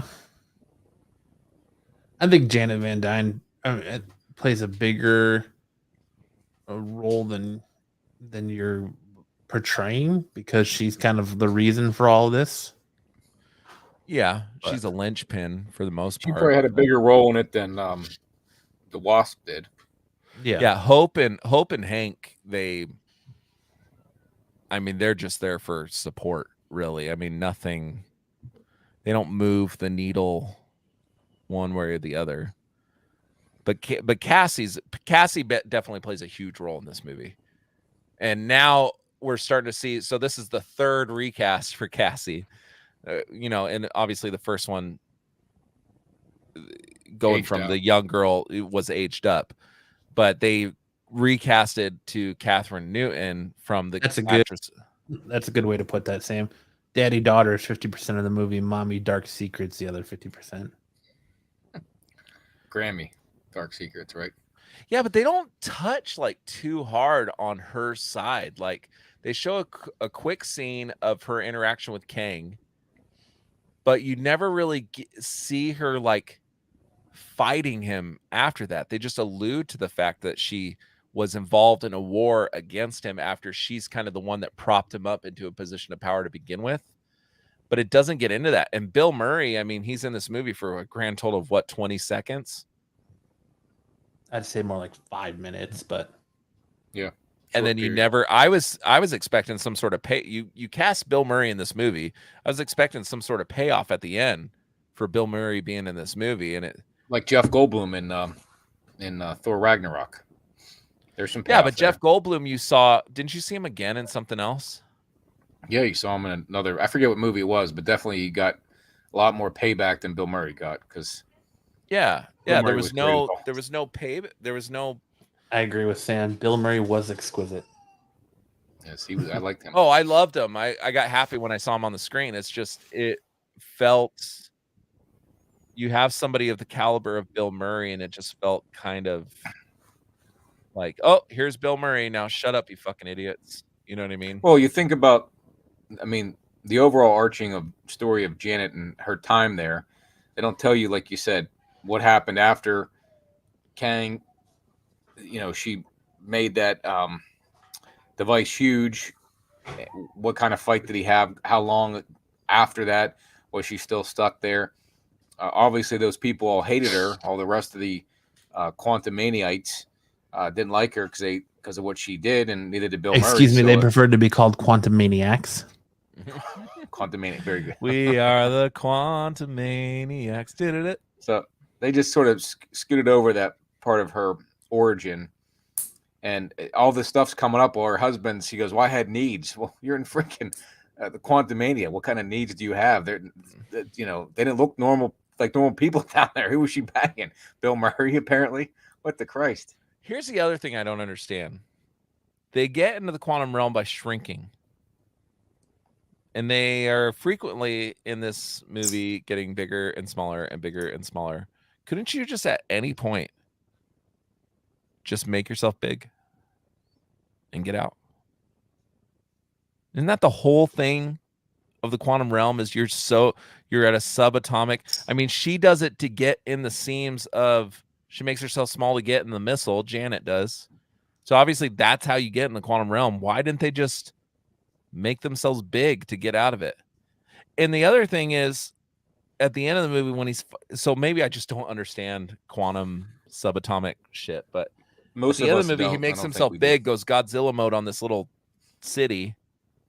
Wouldn't he then go into a different plane of the quantum realm? Like, I just don't fucking get it. It's almost like a multiversal thing. You went subatomic. You went so low that you were no longer in the planes of big and small. You're in a whole different like multiverse essentially in the quantum realm. So but they get into it by going small. Well, they go into it by getting sucked into. It's like a rift, like a time rift, or I wouldn't say a time rift, but like a portal rift. They get sucked in to the portal that's opened by MODOK, which, by the way, fucking best part of this movie. The whole theater, I could hear them basically audibly say, "What the fuck?" Dude, Aaron was dying laughing at his little legs. Like, she was every time he came on screen with his little legs, she was losing her mind. But so it's essentially it's like they open up a portal and they get sucked through the portal into the quantum realm. So it's not like you see it in the first Ant-Man where he goes subatomic. It's almost like they're getting rifted into a different dimension. Yeah, but Janet Van Dyne got there from going small, but in the first movie. Yeah. So she I got don't know there the by going physics around small. it. Can't they get out by going big? It's a different realm now. It's a different realm. Think of it like going through a portal to a different realm. You're Here's going how to a I'll different explain it. plane of existence, essentially. I'll explain it this way: E equals MC squared. There you That's all go. you need to know. All right, Albert. I don't It's know. like your wiener. All right. It's really small, but if it's in a midget's hands, it looks huge. All right. Think of it like that. I just almost It's like Narnia. Thank you, Sam. It's like Narnia. Narnia, you go through a Oh my door God. in your closet and you're in a different world. So All right? why does then Going why small is just the trigger to the portal to get into the quantum realm. And at that point, can be whatever you can be as big as you want to be. Wherever your imagination will take you. so earlier in the movie it says someone says to Janet or something that he needs PIM particles to get out of there. Is that just to make that device his mind is what he calls He it needs small? Yes, he needs PIM particles to shrink the core of the engine. to put it back in that device. The other thing was, okay, so he goes into this probability storm, which I thought was hilarious. I said, "Oh, that's an interesting idea." And then Scott Lang in the Baskin Robbins suit comes up. Fantastic. Why the fuck would Scott? It's a probability storm. In what decision did he make in that point that he's like, "I'm going to change into my Baskin Robbins uniform"? Well, because It's all supposed to be happening in that moment. he talked about his time in Baskin Robbins in the beginning of the movie and in his book and stuff, and so it's just another subconscious part of Scott Lang. It's a part of his But I subconscious. thought it was all every time he makes a decision in that moment. His name tag splintering. did say Jack. Yes. I thought it was in that moment it was splintering. Yeah. So it's all different parts of his subconscious coming out and different versions of himself coming out. So there's of course that And he thought he Baskin Robbins had. version. Yeah. Had I thought about working at Baskin Robbins, that pops out. Had I, thought to make a right instead of a left. Had I thought to, whatever. Oh, so it's not like say yes or no, and if I say no and the other version says yes to me, that splinters from that point in time. Right. It's just all the probabilities of what this person could have been. Every probability is coming out. That all makes at once. more sense. I thought it was every time he was making a decision, it was getting split off, and these two different things made different decisions. No. No, Every because at the end, the probability. reason why he was able to get everyone working together because they had the same conscious Goal, thought. which was saving Goal. Cassie. Yeah. So you really got deep in this, Lance. Jeez. I physics honestly, book out to. I hate watching these movies because I study them. I miss the days when I could just walk in and fucking enjoy it. Because that's usually what my second viewing's for. The first viewing, I'm picking them apart. See, I wouldn't. I'd go in there and enjoy it the first time, and then if you're gonna go see it again, then you pick it apart. Yeah, but I got this stupid show that I got to do. Well, since it's a stupid show, you can just see your way out of here, shrink out of here like Your penis. like your penis in a midget. You know what I mean? Like I want to have like questions and stuff that I can bring to the group or whatever, or like different perspectives that I was thinking as I was watching this. I also afterwards I asked my wife like what she thinks of it. My wife really liked it. I liked it. Like I thought it was very Star Wars, Star Trek style movie. I guess my only issue with it is it didn't feel unique enough, I guess. Like it was all things that I feel like I've seen in other versions of this or other movies of this type. You know what I mean? Like nothing in it, like the world creation, like it was a beautiful movie. I thought the CGI in this was some of the best that Marvel's done in the last, 3 or 4 years. But I agree. Nothing felt new, and it also wasn't as funny as I would have expected a Paul Rudd movie to be. Like the first two I felt were a lot more humorous I'm glad than it this wasn't. one. I mean, it had its moments, but I'm glad it it wasn't just comedy after comedy after It- comedy. the Yeah, movie was, I don't want it overloaded, but It was over 2 hours, and I didn't look at my watch once, like I did it with Black Panther or with Thor. see, Love and and I liked Thunder. Black This- Panther better than this. I I like this one better. I like this one a lot. It moved the needle on Phase 5, which is what I've been wanting to see. And I thought that Black Panther would do the same thing with Namor, and it didn't. What hurt you, Lance? I thought the performances were better in this movie. Like I thought everybody did a good job. There's not one performance I was like, oh, that was bad. No, I think the movie was fun to watch. It was visually stunning. The Kang concept was. Oh, I Jonathan thought Majors is amazing. He's awesome in that role, and the end credit scenes were great. And really, just and talking about incursions was like, oh, nice, here we go. I kind of pissed. I'm not pissed, but they changed stuff a lot. But it isn't going to be Doom.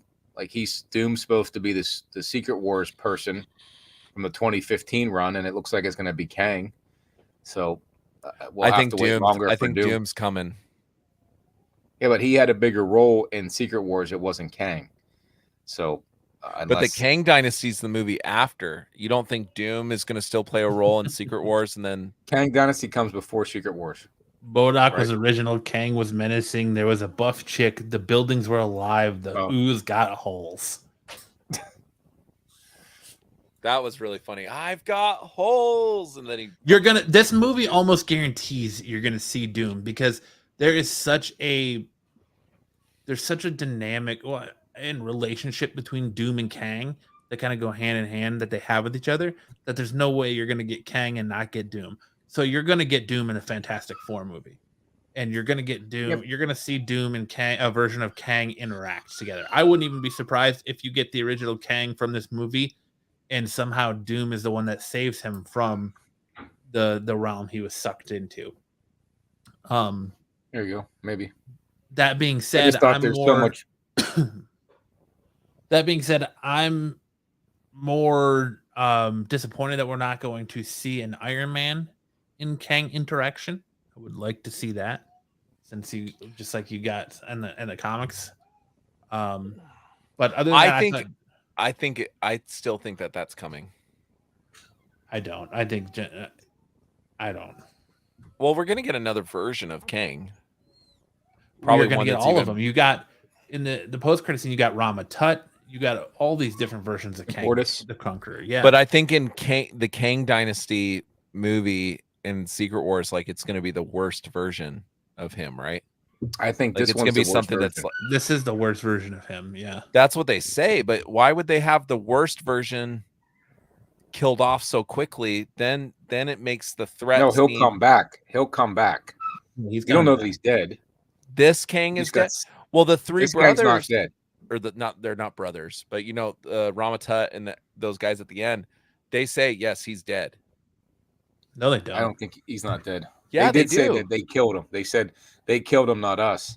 I don't think he's dead. He'll come back. Yeah, he'll come back from that wherever he got sucked into, and that'll be part of the Kang Dynasty movie, and maybe the Secret Wars. I think he'll come back.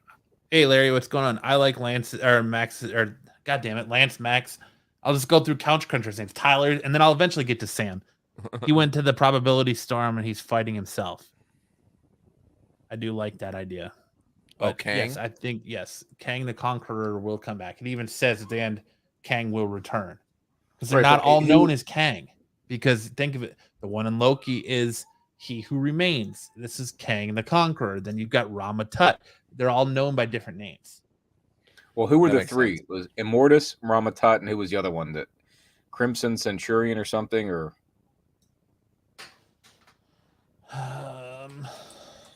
they didn't. It wasn't clear. I saw some different ideas of who that could be, and then there's a bunch in the stadium itself that could be others. But well, they're all different versions of this. Right, but this the three entity. they showed are supposed to be the three main ones that we'll definitely see in the Kang Dynasty, and maybe be a bad person in one of the new other movies that may come out before the Kang Dynasty, where this version comes back. So we'll see how it plays out. You know, there's so many probabilities with this stuff that. And then, am I mistaken? He is Reed Richards' son, right? No, he's Reed Richards' father. Is a version of Kang. So Nathaniel Richards, right? Reed Yes. Richards they're going to cast a black actor as him then. Not necessarily, because they don't have to go that route. They don't. Oh, they where can- you make them father and son? Yes. Well, who's to say Kang is white? He was blue anyway, so it's hard to. Right. Immortus, Ramatut were, I guess, looked white, but Kang being blue, you could. I love how they did it. You know, anyone can probably be. Kang's not blue. That was a mask. In But the he looks comics, he Oh, in the comic, I thought you were talking about in the movie. no. I was like, that No, dude right but- there is a black dude. No, but I meant because they made the blue cover on the mask to try to mimic the comic. But in the comic, he's basically blue, so you can use the mask. And I mean, seriously, you go into the year 3000 is where Nathaniel Richards? Nate is that his name, or am I saying an actor's name? well, Nathaniel Richards, you're right. so yeah, because Yeah. you have the version you're who's to talking say about.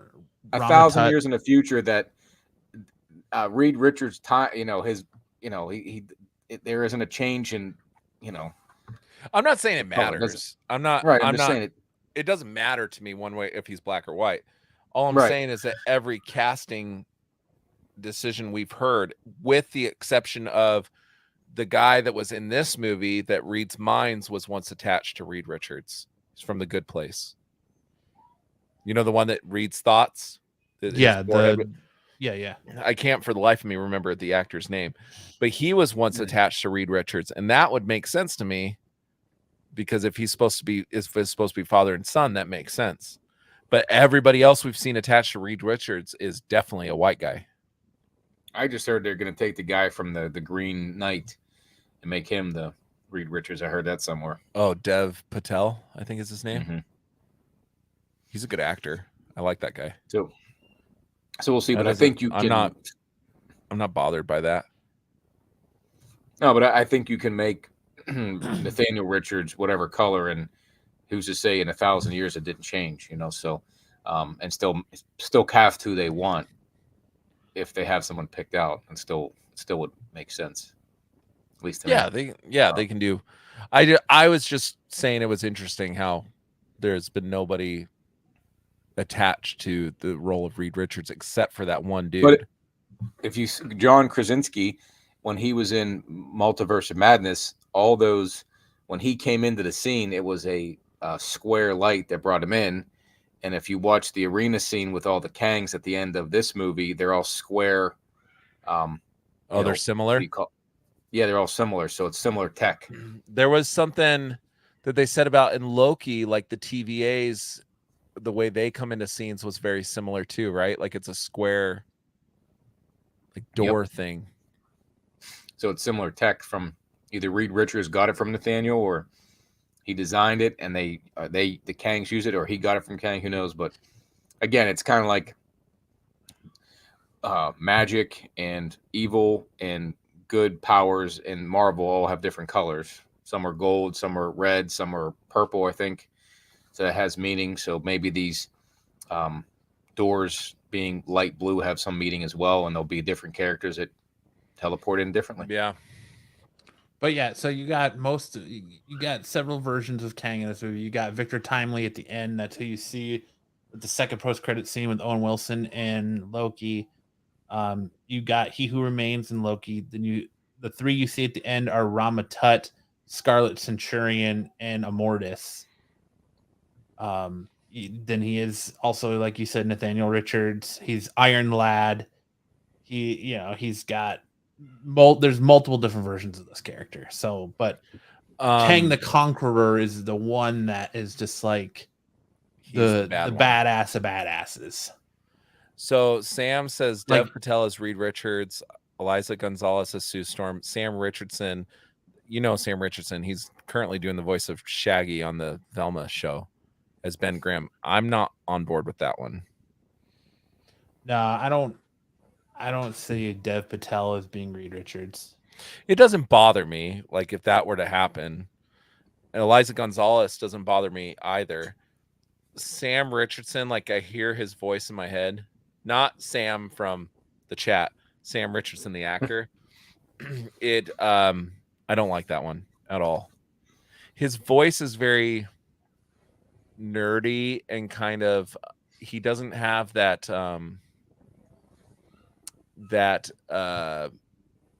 affirmative type voice, I guess. Does that make sense? Why are we talking about Fantastic Four now? Like, who cares? We're talking about Ant-Man. Because we brought up No Dev lie. Patel. JP brought up Dev Patel Well, as Reed that's- Richards. Oh, blaming me. What the hell? Oh my gosh. You brought it up. You said the actor from Green Knight. Because we were talking, I don't know how we got into about Kang and Nathaniel Richards and But this all that movie's gonna heavily impact what happens with Fantastic Four. I don't think so. Like, you don't think this movie, Loki and Fantastic Four, are gonna be heavily tied together? No. I think you're going to see different versions of Kang, or if there's going to be things that tie it together very much like Thanos was tied to Phase 1. But I don't think that it's going to play heavily into the events of this movie. Or but you have the events of Kang. it's 2023. In 3 years, you're going to have Secret Wars and Kang Dynasty. So these movies all have to be connected because Well, they can do very much like what the first phase of the Infinity Saga did, and connect them through post-credit scenes. There can be things that happen in post-credit that connect these movies. but that You was kinda got 5 that in years. this one with Loki. Yeah, but that was 5 years from Avengers to Endgame. Was 5 or 6 years. You're talking 3 years here, so they have But to look be at- probably. But look at this. So how does anything that's happened right now connect into Kang other than Loki? Multiverse of Madness connected How? because they were talking about them using that tech, the getting into the multiverse. Like they sort of like They What used movie America was it? Chavez to get it out of the multiverse. right, but then they used it for Peter Parker and No Way Home. So He used yes, that's the multiverse stuff.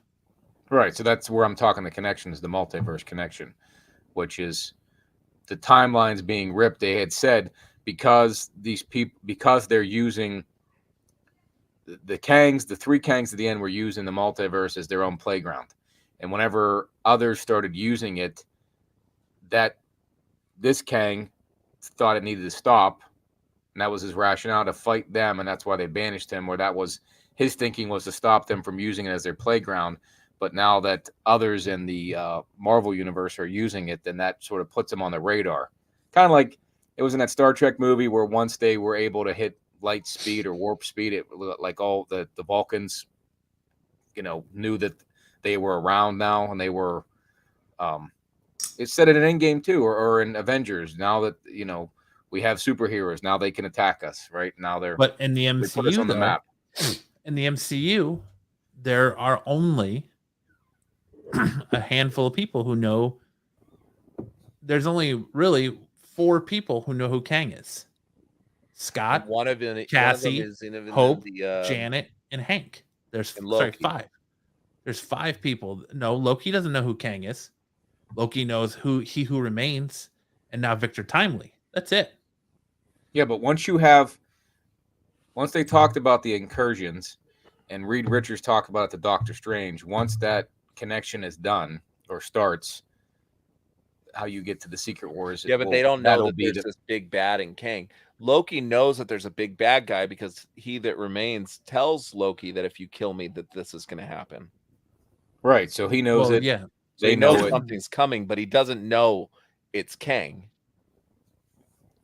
But he knows it's something of that magnitude. And Kang the Conqueror says many times he's fought the Avengers many times and killed them many times. And he even makes reference to killing Thor. He makes reference to, or he asks Ant-Man, "Have I killed you before?" Mm-hmm.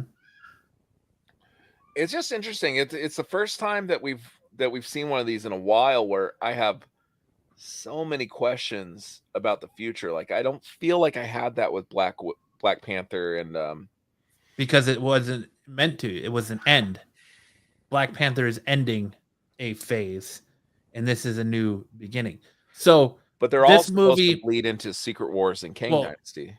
what this movie did, well, no, phase 5 and forward is going to do that. Like, Loki kind of kicked that off, but here's how it's going to blend in.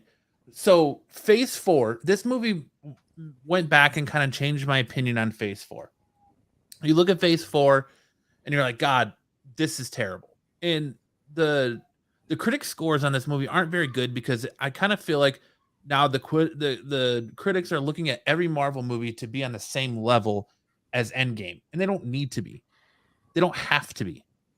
And so you look at phase 1.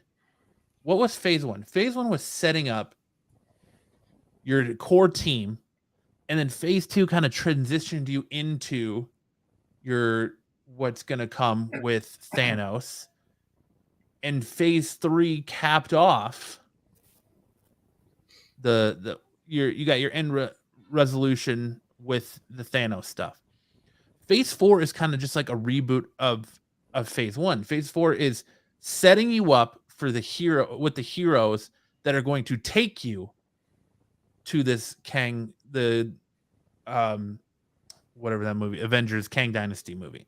It's introducing you to your next generation of Avengers. It's introducing you to your next group of heroes that is going to carry the MCU for the foreseeable future. And as big as Secret Wars is, the 2015 movie, it's the Fantastic Four, it's Namor, it's the Illuminati, it's trying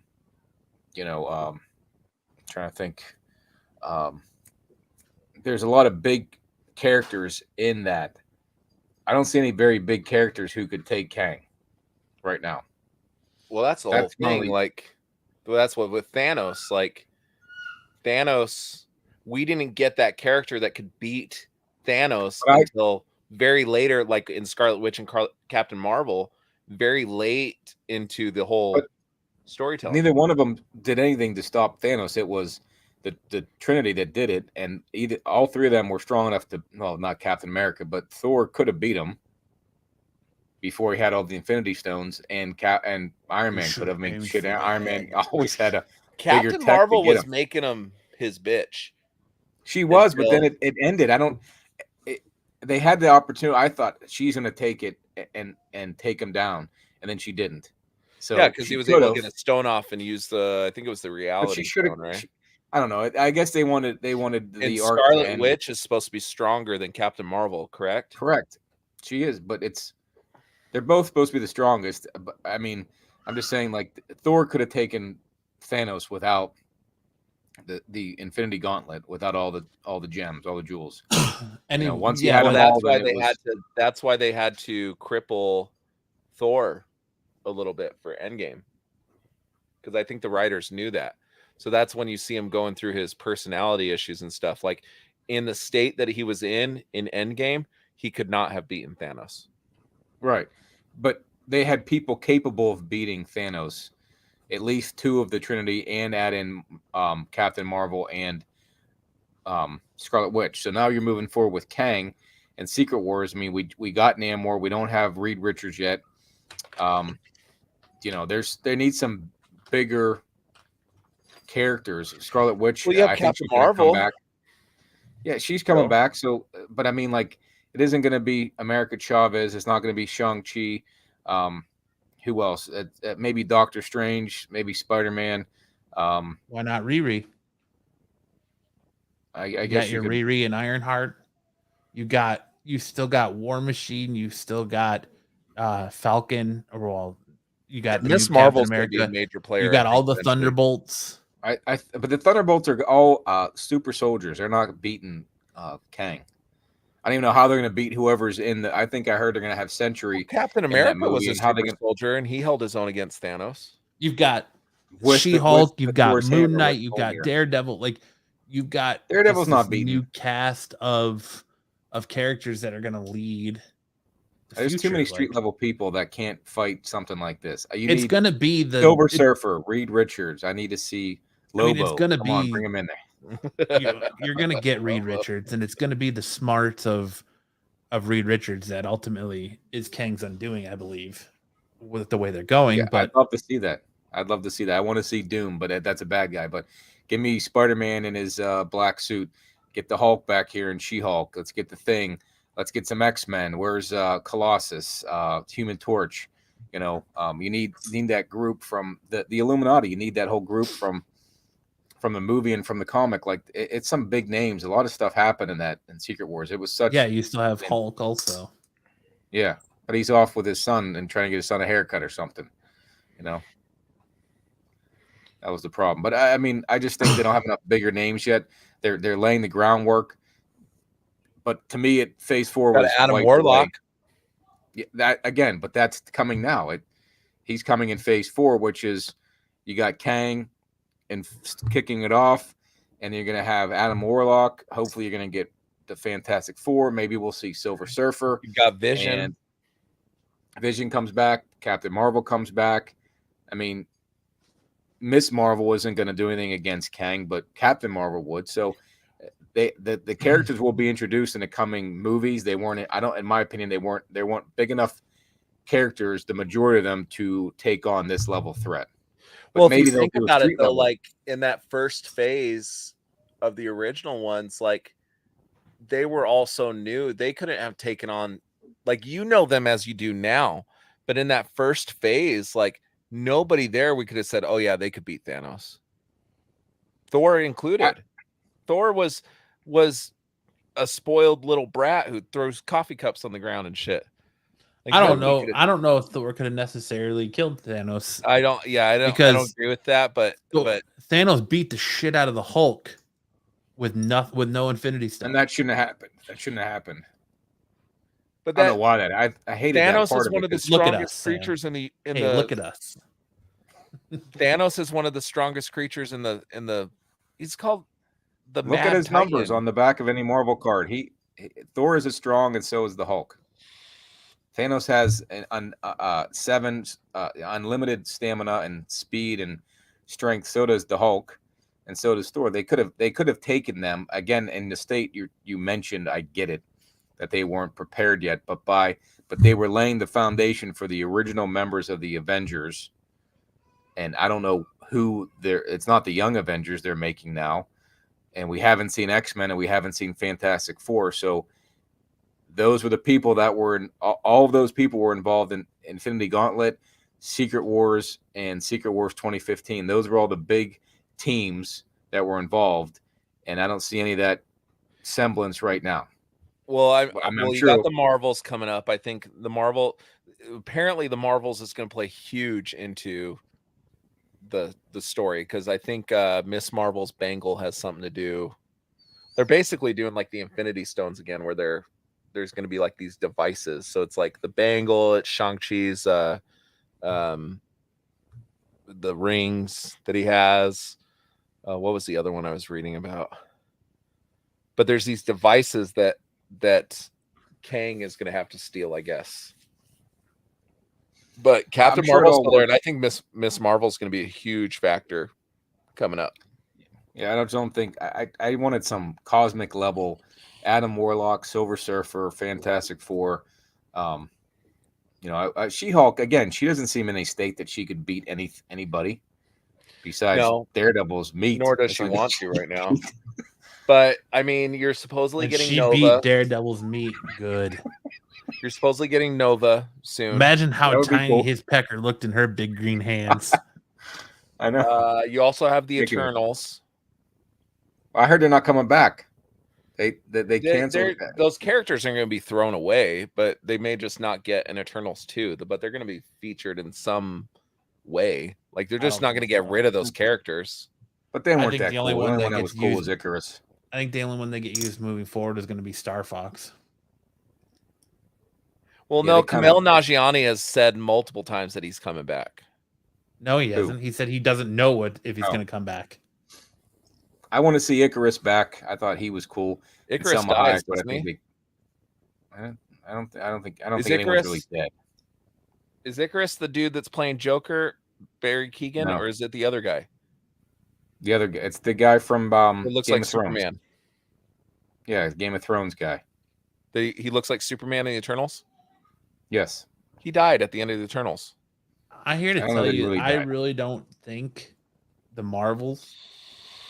I don't think. Look, let's do this here. We're supposed to be reviewing this movie, and we're getting off track here. But Sorry. I give it No, an 8 out of 10. That's my review. 8 out of 10. that's a this solid movie. review. I agree there. 8 out of 10. You liked wanna- it that much? I Yeah. loved it. Yeah. So let's do this. Pull this up. Bring this over here. You gotta stop sharing the Could be only one. presentation. Yeah, I will. Share screen. Dun, dun, dun, dun, dun, Now you got dun. Abomination, who's apparently a good guy now. So look, we No. have this is phase 5 right here, right? We have it kicks off with Ant-Man Quantumania. Christ, Okay. I can't even see that. How small is that? I know, It's like it is Daredevil's tough. penis. Zoom in. Zoom in. I can't zoom in. Why can't you It's zoom zoomed in enough. What the hell? Son of Let me get my Push binoculars Control out. plus on your keyboard. Listen, it doesn't need to be zoomed in. All right. Is that better? Yeah, thank God I can see now. Here. Sons of bitches. Sons of bitches, he says. Oh my gosh. Oh my gosh. Oh my gosh. Bunch of sons of bitches. Bunch of sons of bitches. Oh, you man. took it down. I didn't even get a chance to study it. Yeah, what the fuck, Matt? Here. There. Go. So look, Oh, you have perfect. Look at that Ant-Man shit. and the Wasp Wow. Quantumania, right? That kicks off phase 5. Then we go into Guardians, then Secret Invasion, then Echo. So I'm here to tell you, theoretically, these shows and things are not all going to interconnect. So I think what's going on in Guardians, I don't know if that's going to connect to Quantumania. Secret Invasion, I think you're going to have two lines. You're going to have space and your street level stuff or in the multiverse stuff. So even 3. So you got Quantumania, too, right? Loki that deal Those will be with connected. the multiverse or the That deal with multiverse Kang. saga. I don't know if The Marvels may. the Marvels is going to, because they're more space cosmic. Yeah, but Like, the Bangle is supposed to play a role into Kang. How? I don't know. It supposedly has the same technology as Shang-Chi's rings and all that is supposed to. It's supposed to play Yeah, some somebody- role. It was supposed to be at the end of Shang-Chi when Wong or Dong had that beacon of come out that there was supposed to be some connection, but I didn't see that. I thought we'd see like a pulse while they were in the quantum realm, and I didn't see that. So we'll see. I wonder if Secret Invasion is going to be set back to like the late 90s or early 2000s before the universe kick. Maybe I maybe that really will- hope not, because that has failed on multiple occasions. Captain Marvel failed in that regard. Black Widow failed in that regard. I hate these let's go back and actively change something to help our like I really hope it doesn't go back to the 90s. But what is the point of the Secret Invasion now? If you kicked off Quantumania, the Guardians It gives of you the Galaxy- scrolls, right? It gives you the scrolls, but like I guess they have a role in it too. But Guardians is going to give you Nova and Warlock potentially. So those are people that can be helpful in the Kang thing. Loki is going to be part of that whole Kang multiverse. The Marvels, you got some of your more powerful superheroes. Ironheart, I guess if you're going to face her into the role of Iron Man. Daredevil's having no part in the Kang stuff. Thunderbolts will have no part unless we're going to get Century or Hyperion, and you need someone tough enough to fight Kang in that, new Avengers group or whatever you're going to call it, and Captain America will have no bearing either. He'll be an off story with. This is just phase 5, right? Like, what's phase 6, Matt? There's the only thing that's been announced for phase 6, I believe, is the Fantastic Four and Deadpool, and then the 2 Avengers movies. Well, the one Avengers movie got moved to the next year. Correct? So it's going to come out till 2026. May 2nd, 2025 is the Kang Dynasty. May 1st, 2026 is Secret Wars. Yeah. And the guy that got writing Secret Wars, I'm not too on board with. But there should be a Spider-Man movie somewhere in here that may help. Marvel Phase 6 kicks off November 8th, 2024 with Fantastic Four. They have a fall 2024 opening. That got moved. Another fall 2024, a winter 2024, spring 2026, winter 2026. Oh, no, I'm sorry, 2025. Then you have Avengers Kang Dynasty May 2nd, 2025. And then Avengers Secret Wars November 7th, 2025. Fantastic Four got moved to February 2025. Deadpool took Fantastic Four's original.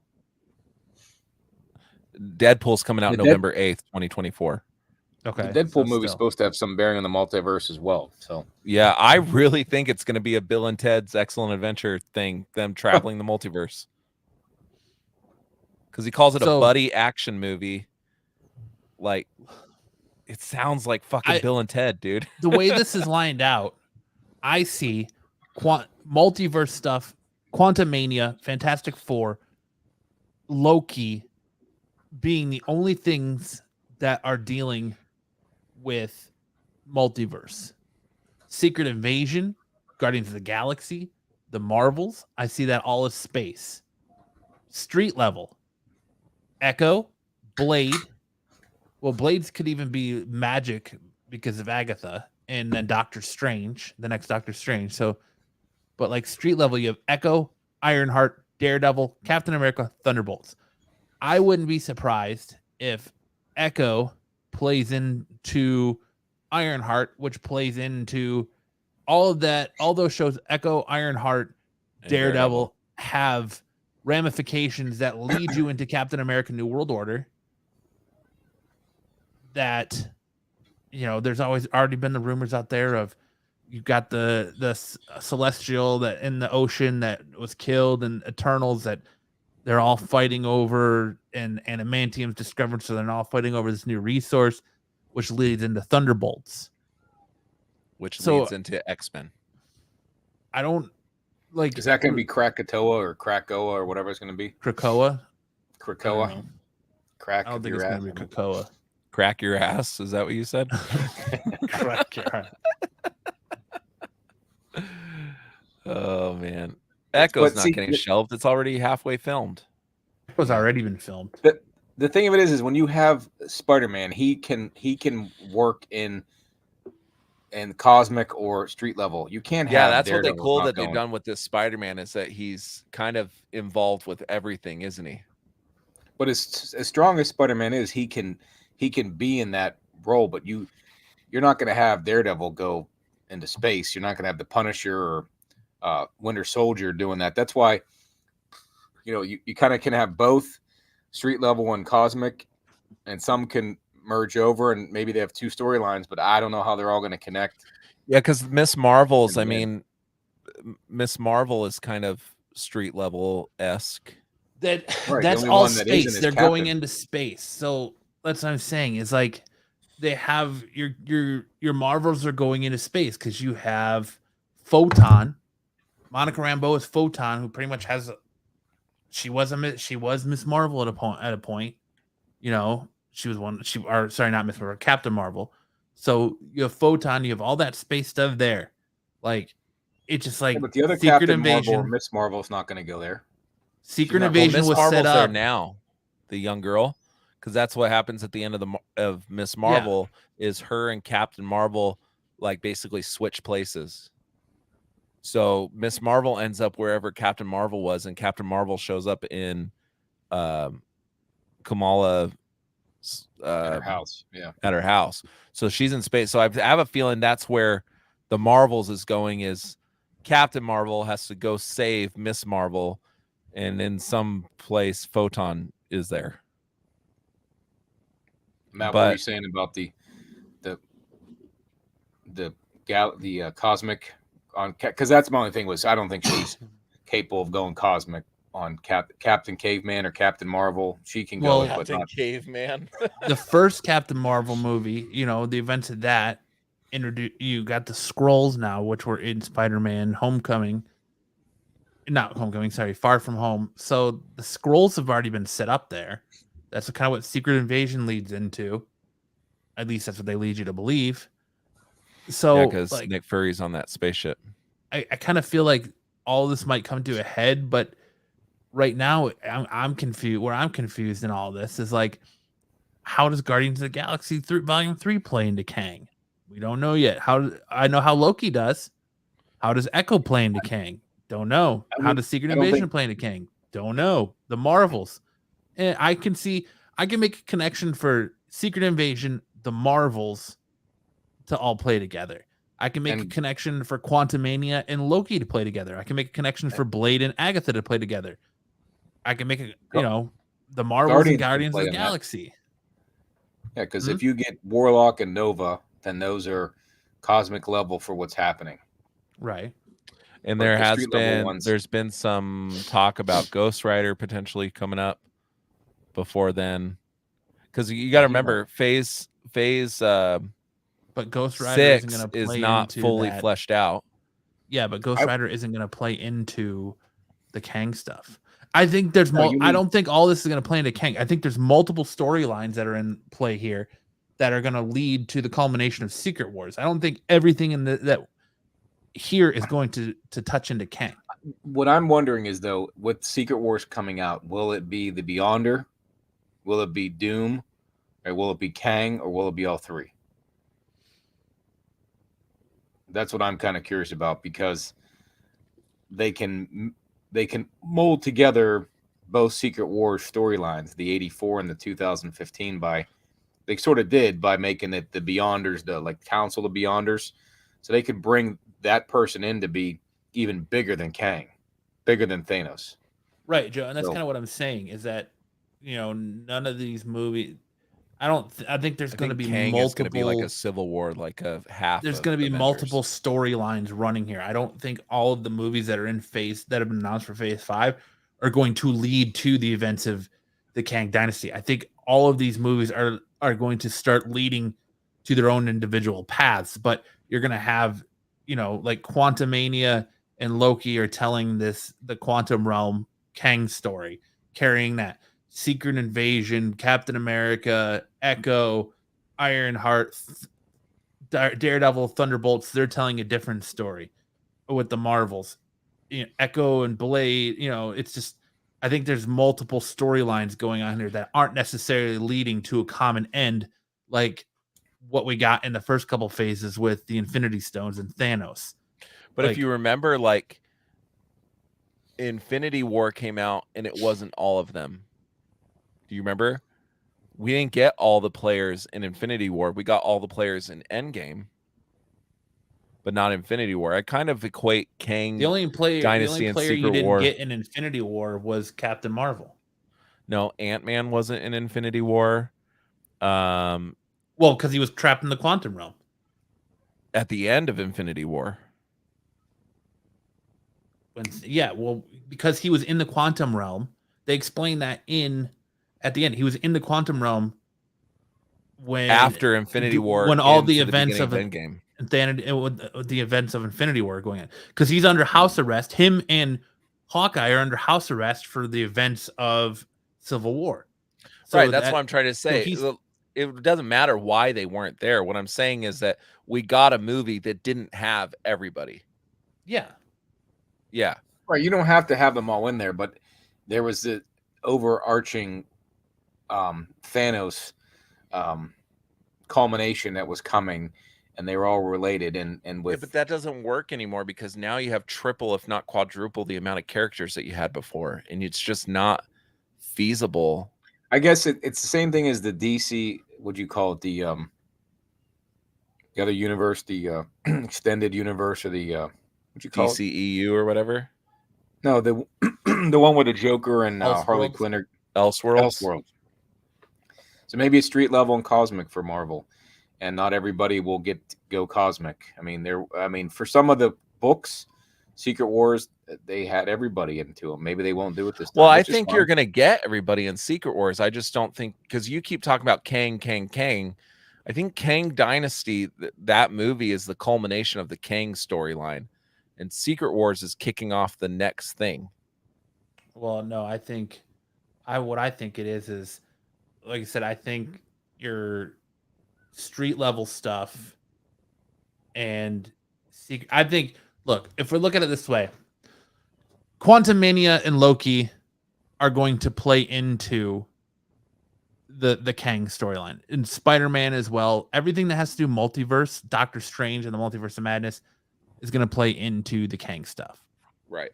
Because of what's going on with Loki. Secret Invasion, Echo, the Marvels, I want to say Captain America and Thunderbolts. I think that's all going to play into Secret Wars.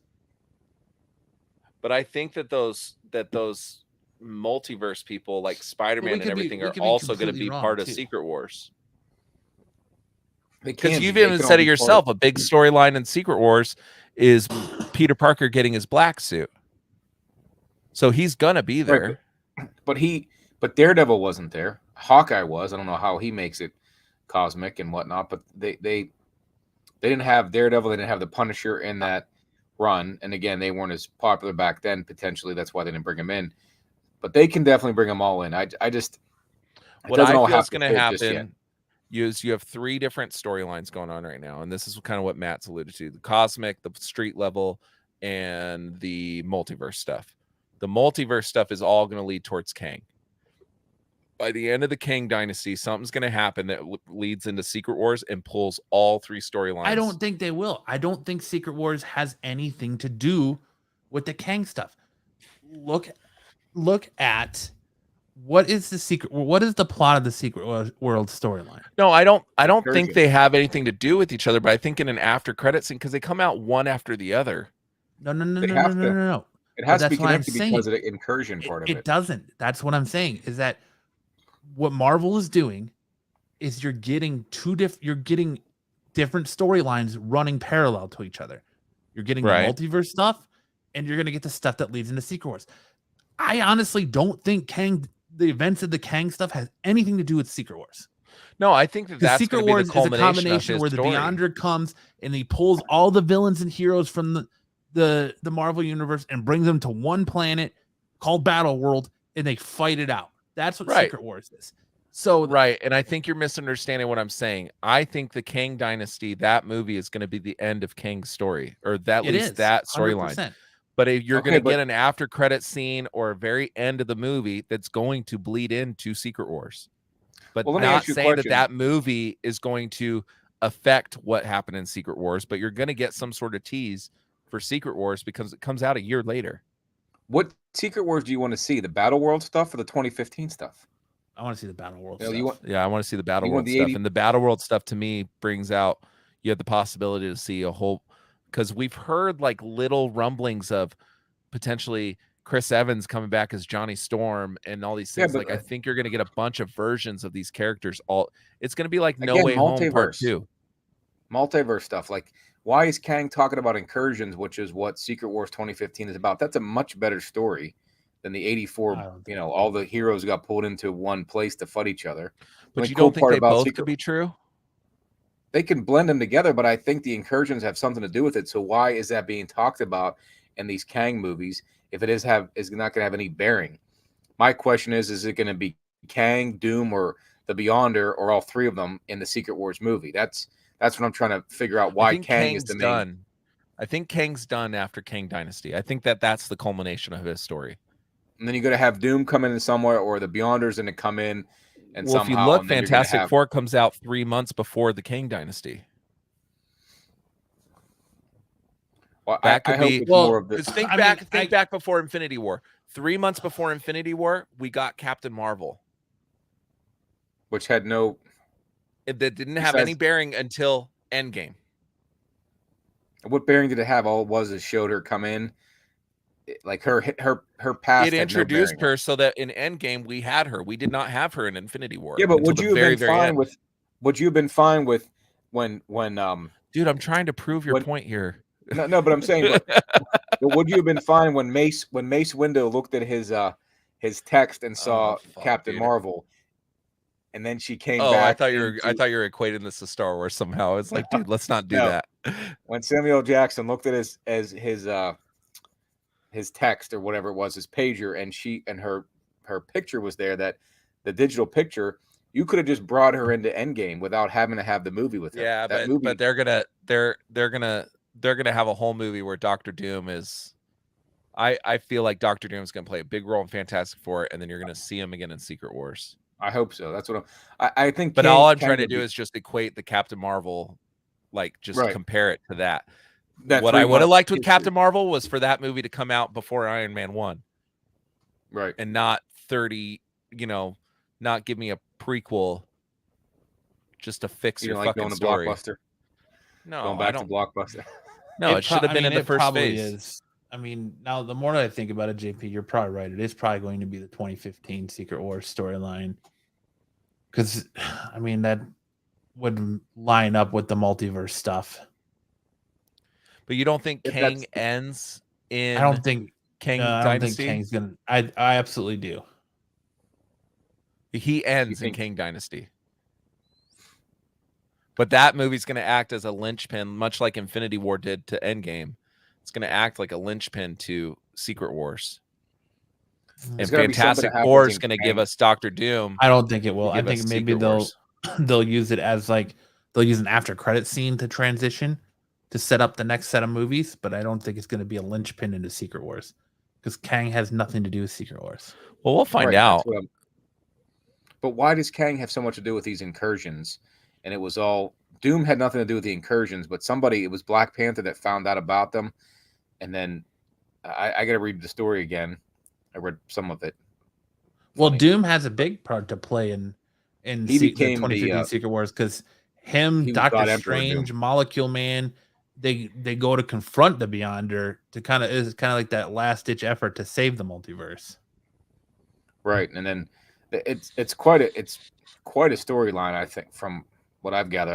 I like to finish it, but Molecule Man is somebody he was in the first Secret Wars, but he's supposed to be one of the most powerful people out there, Mephisto. and so we Mephisto's haven't gonna seen do it him all. yet. So he's got a big part in it. So I think it could be a hell of a storyline. Not sure how it's going to phase in the X-Men, if they're going to come in before or after, but it definitely has some big potential. And the movies on the slate for the rest of Phase 4 do not excite me. Besides Guardians, and I mean the street level stuff is cool, but getting that cosmic realm and getting to these incursions, I think is to me the most interesting part of it. Mm-hmm. Going to multiverse and I seeing think these different Agatha's going to shock us. I think Agatha has the potential to be pretty damn good. And Yeah. we're all just kind of sleeping on it right now. I don't know. Because that's the one that feels like a sore thumb, don't you think? Like it sticks out like a sore thumb a little bit. Yeah, to bring I think this full circle because my head hurts from talking about all these what ifs, but and we're almost at 3 don't bring up hours what when if. when we wanted to be a short show. We're talking all these what ifs. Antman and the Wasp: Quantumania, not the best Marvel movie ever, but a good Marvel movie. I enjoyed it way more than Wakanda Forever. I enjoyed it more than Thor: Love and Thunder. I enjoyed it more than Doctor Strange and the Multiverse of Madness. I've enjoyed it more than almost every Disney Plus show so far. So I would definitely see it again. And I actually am looking forward to see it again when it comes on Disney Plus. Yeah, I would.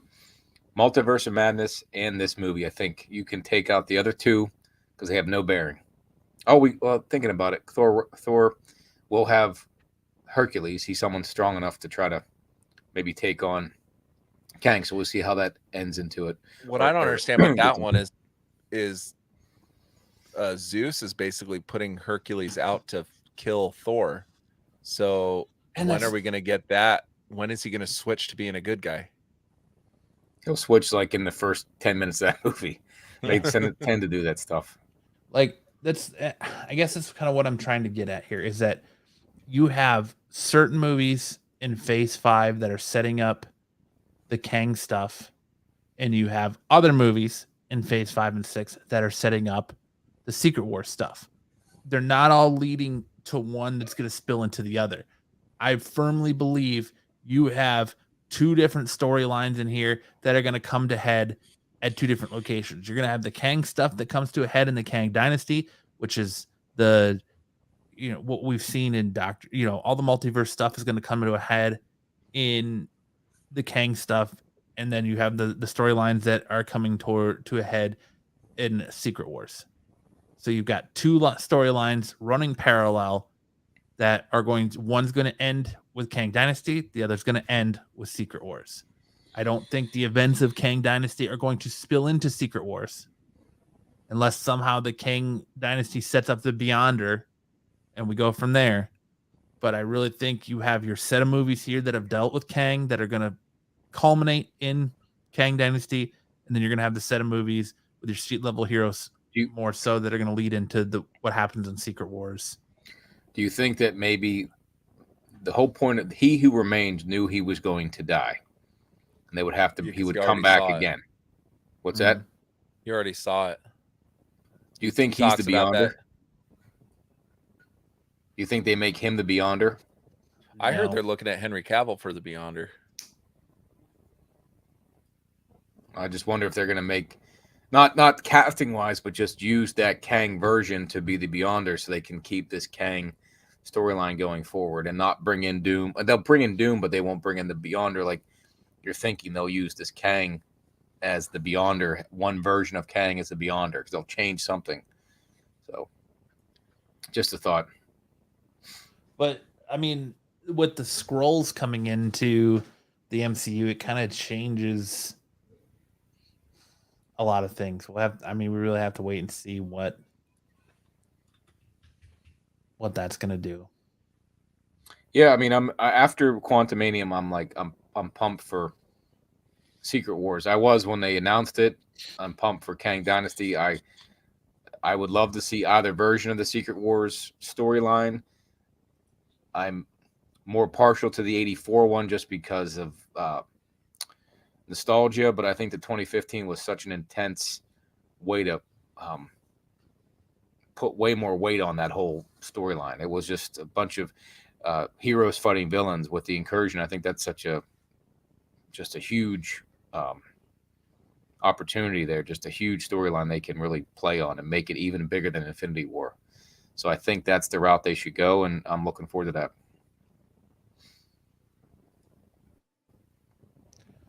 Yeah. Man of many words. No, because I'm just sitting here in my head trying to there's so much comic book knowledge that goes into all this shit, and there's so much trying to recall, and I'm just now you guys, this whole conversation, instead of just talking about the movie, has sparked me into thinking how is that shit gonna connect? How the hell is, what leads into this? What leads into the Kang Dynasty?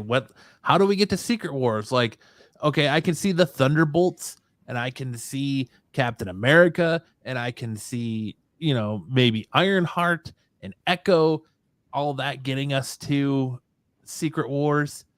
Even Secret Invasion getting us to Secret Wars and Guardians, but it's the Kang Dynasty stuff that throws me for a loop, because really right now you have Ant-Man, you have Loki, Ant-Man and the Wasp, Quantumania, Loki season 2, and Fantastic Four that would round out the Kang Dynasty stuff.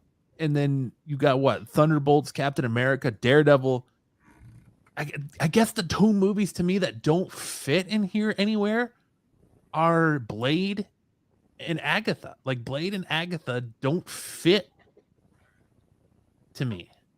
But they fit together. It's what? Well, because it's all mystical stuff. It's all the magic stuff. So it'd be like WandaVision, Agatha, Doctor Strange, But everybody they brought in, Eternals. first 3 phases, everything that was brought in had a part, whether it was in Infinity Wars or it was an Endgame. It all had a Yes. part. Right.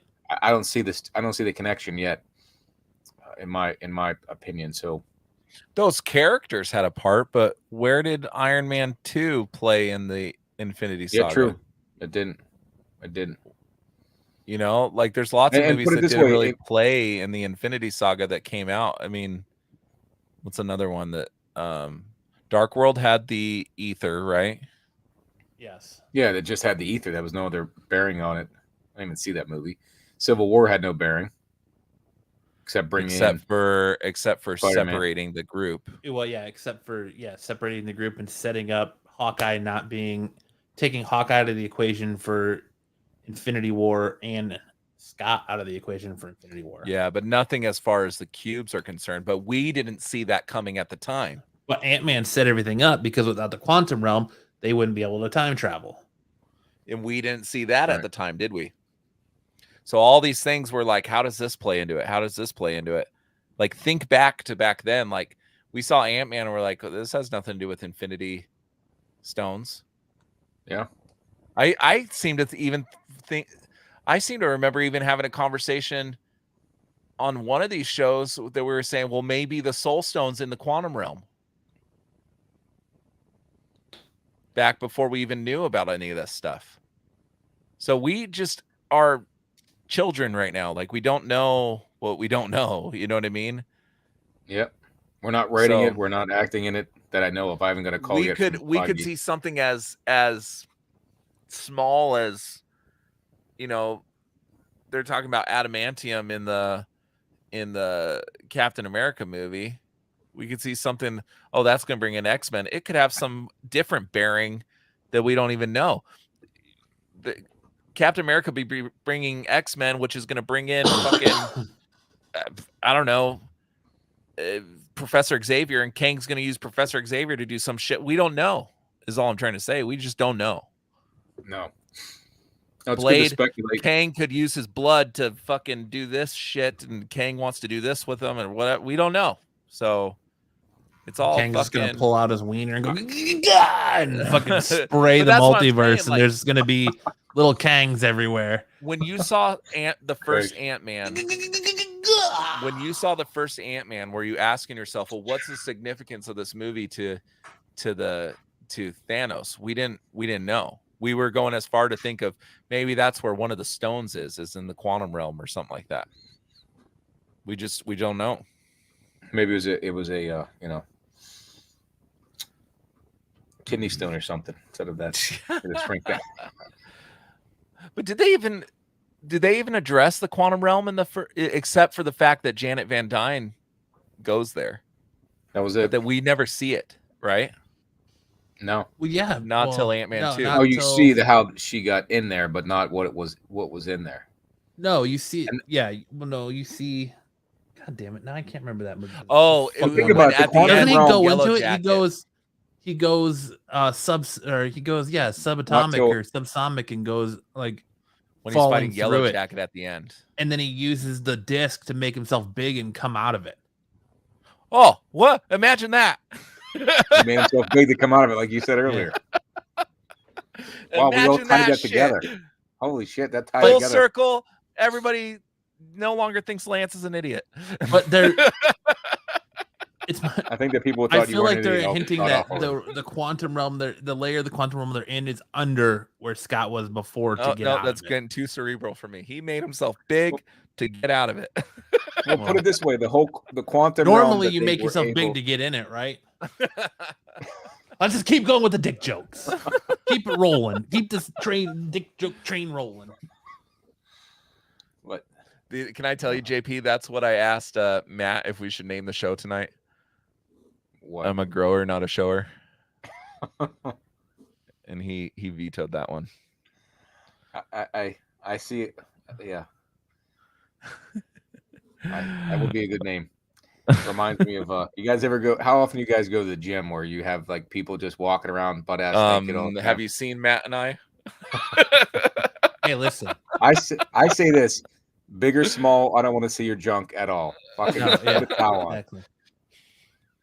So Like, Yes. have you ever He seen asked the Matt movie- and I, how often do you guys go to the Yeah. gym? Fuck you, JP. You ever seen the movie Hall Pass? JP, have you seen the movie Hall Pass with Owen Wilson? oh yeah, yep. When he goes to the gym and he passes out in the hot tub and he can't move and the two dudes come out of him and he's got the black dude and the fat chubby guy and he's like, hey, why don't you go ahead and change place with this guy? And he's like, why? And you see the black dude's dong and it's massive in his face, and then you got the like little like Irish dude who's got the small little ween. Yeah. Wow. I remember that part. That part again, grained in my head, just like Boogie Nights. That's why when like I go to the gym, I don't want to see some dude's schlong, so I just look at the floor. Everywhere I go, I'm just looking at the floor. I used to come into the gym, and there'd be this one dude just lathering himself up in front of the mirror. I'm like, and this is right where you walk in at. You can't miss this guy. What the fuck are you doing? That's more acceptable than when you go to the public pool where there's children and they have we have this pool out by us. It's at this like high school, and we go there and you have to walk through. This coming from the guy that likes the fucking Snyderverse movies. Get out of here. You have to go through the fucking locker room to get to the pool with your children, and there's old men standing naked in the fucking showers. It's like, bro. I know.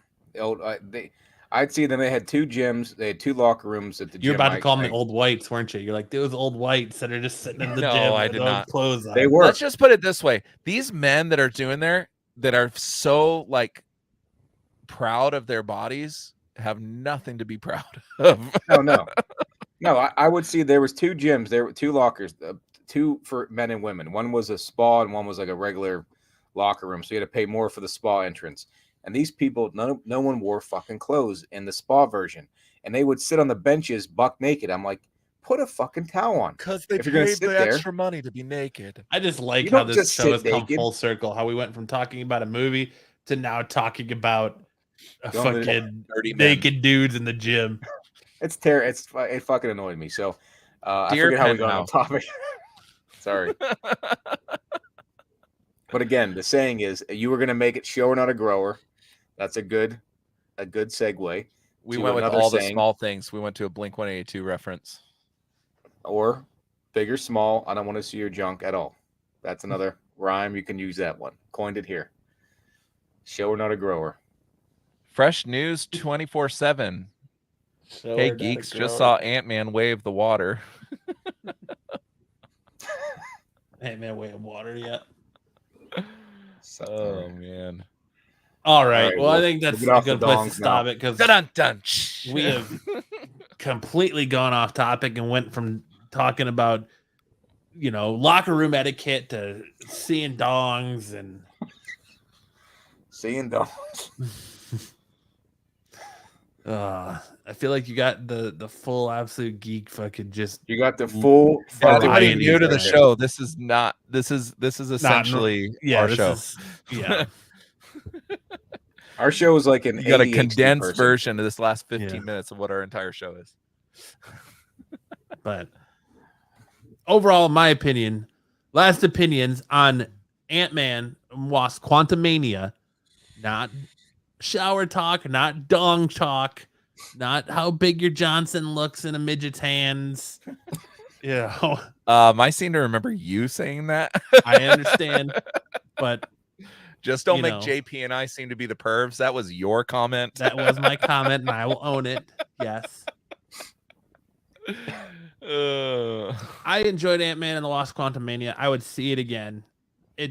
To me, it was more enjoyable than anything that's come out Marvel-wise in the last 2 years.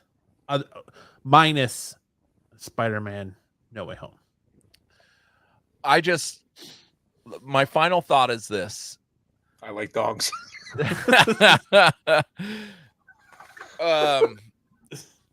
They are relying a little too, like every movie that we've seen has some sort of mother or father son, father daughter type story to it.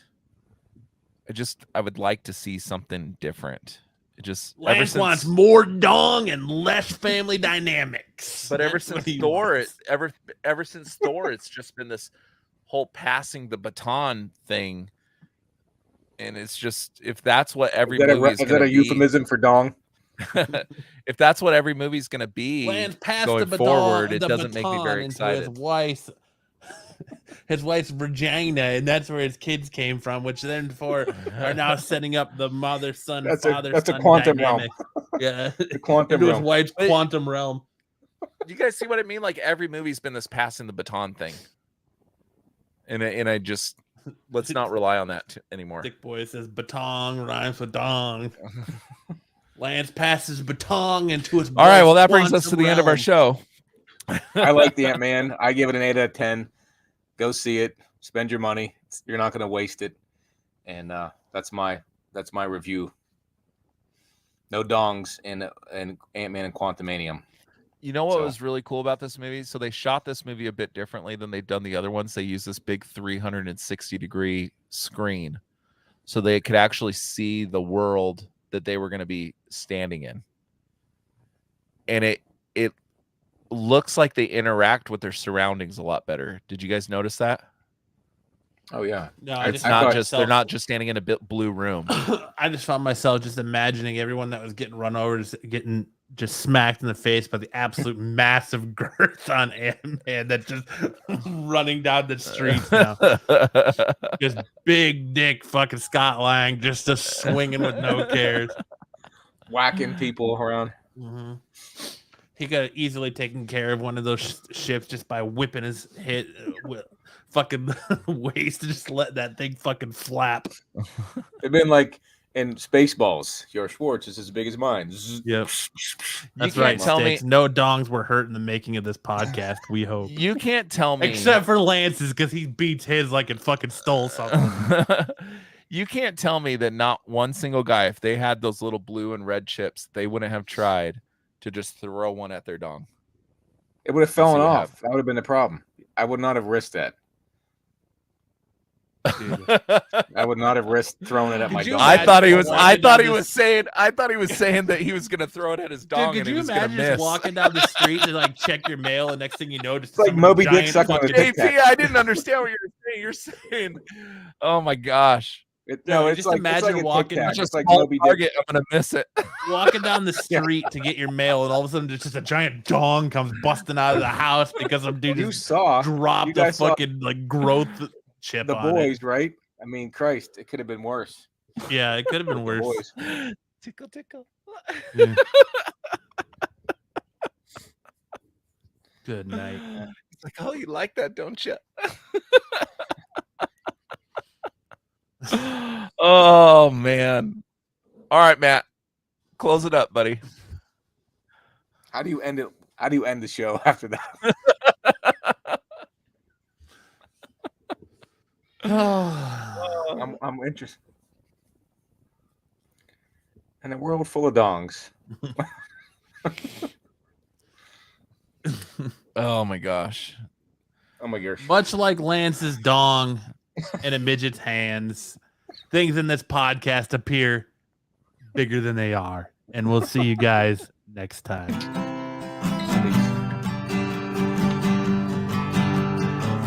All you freaks and geeks,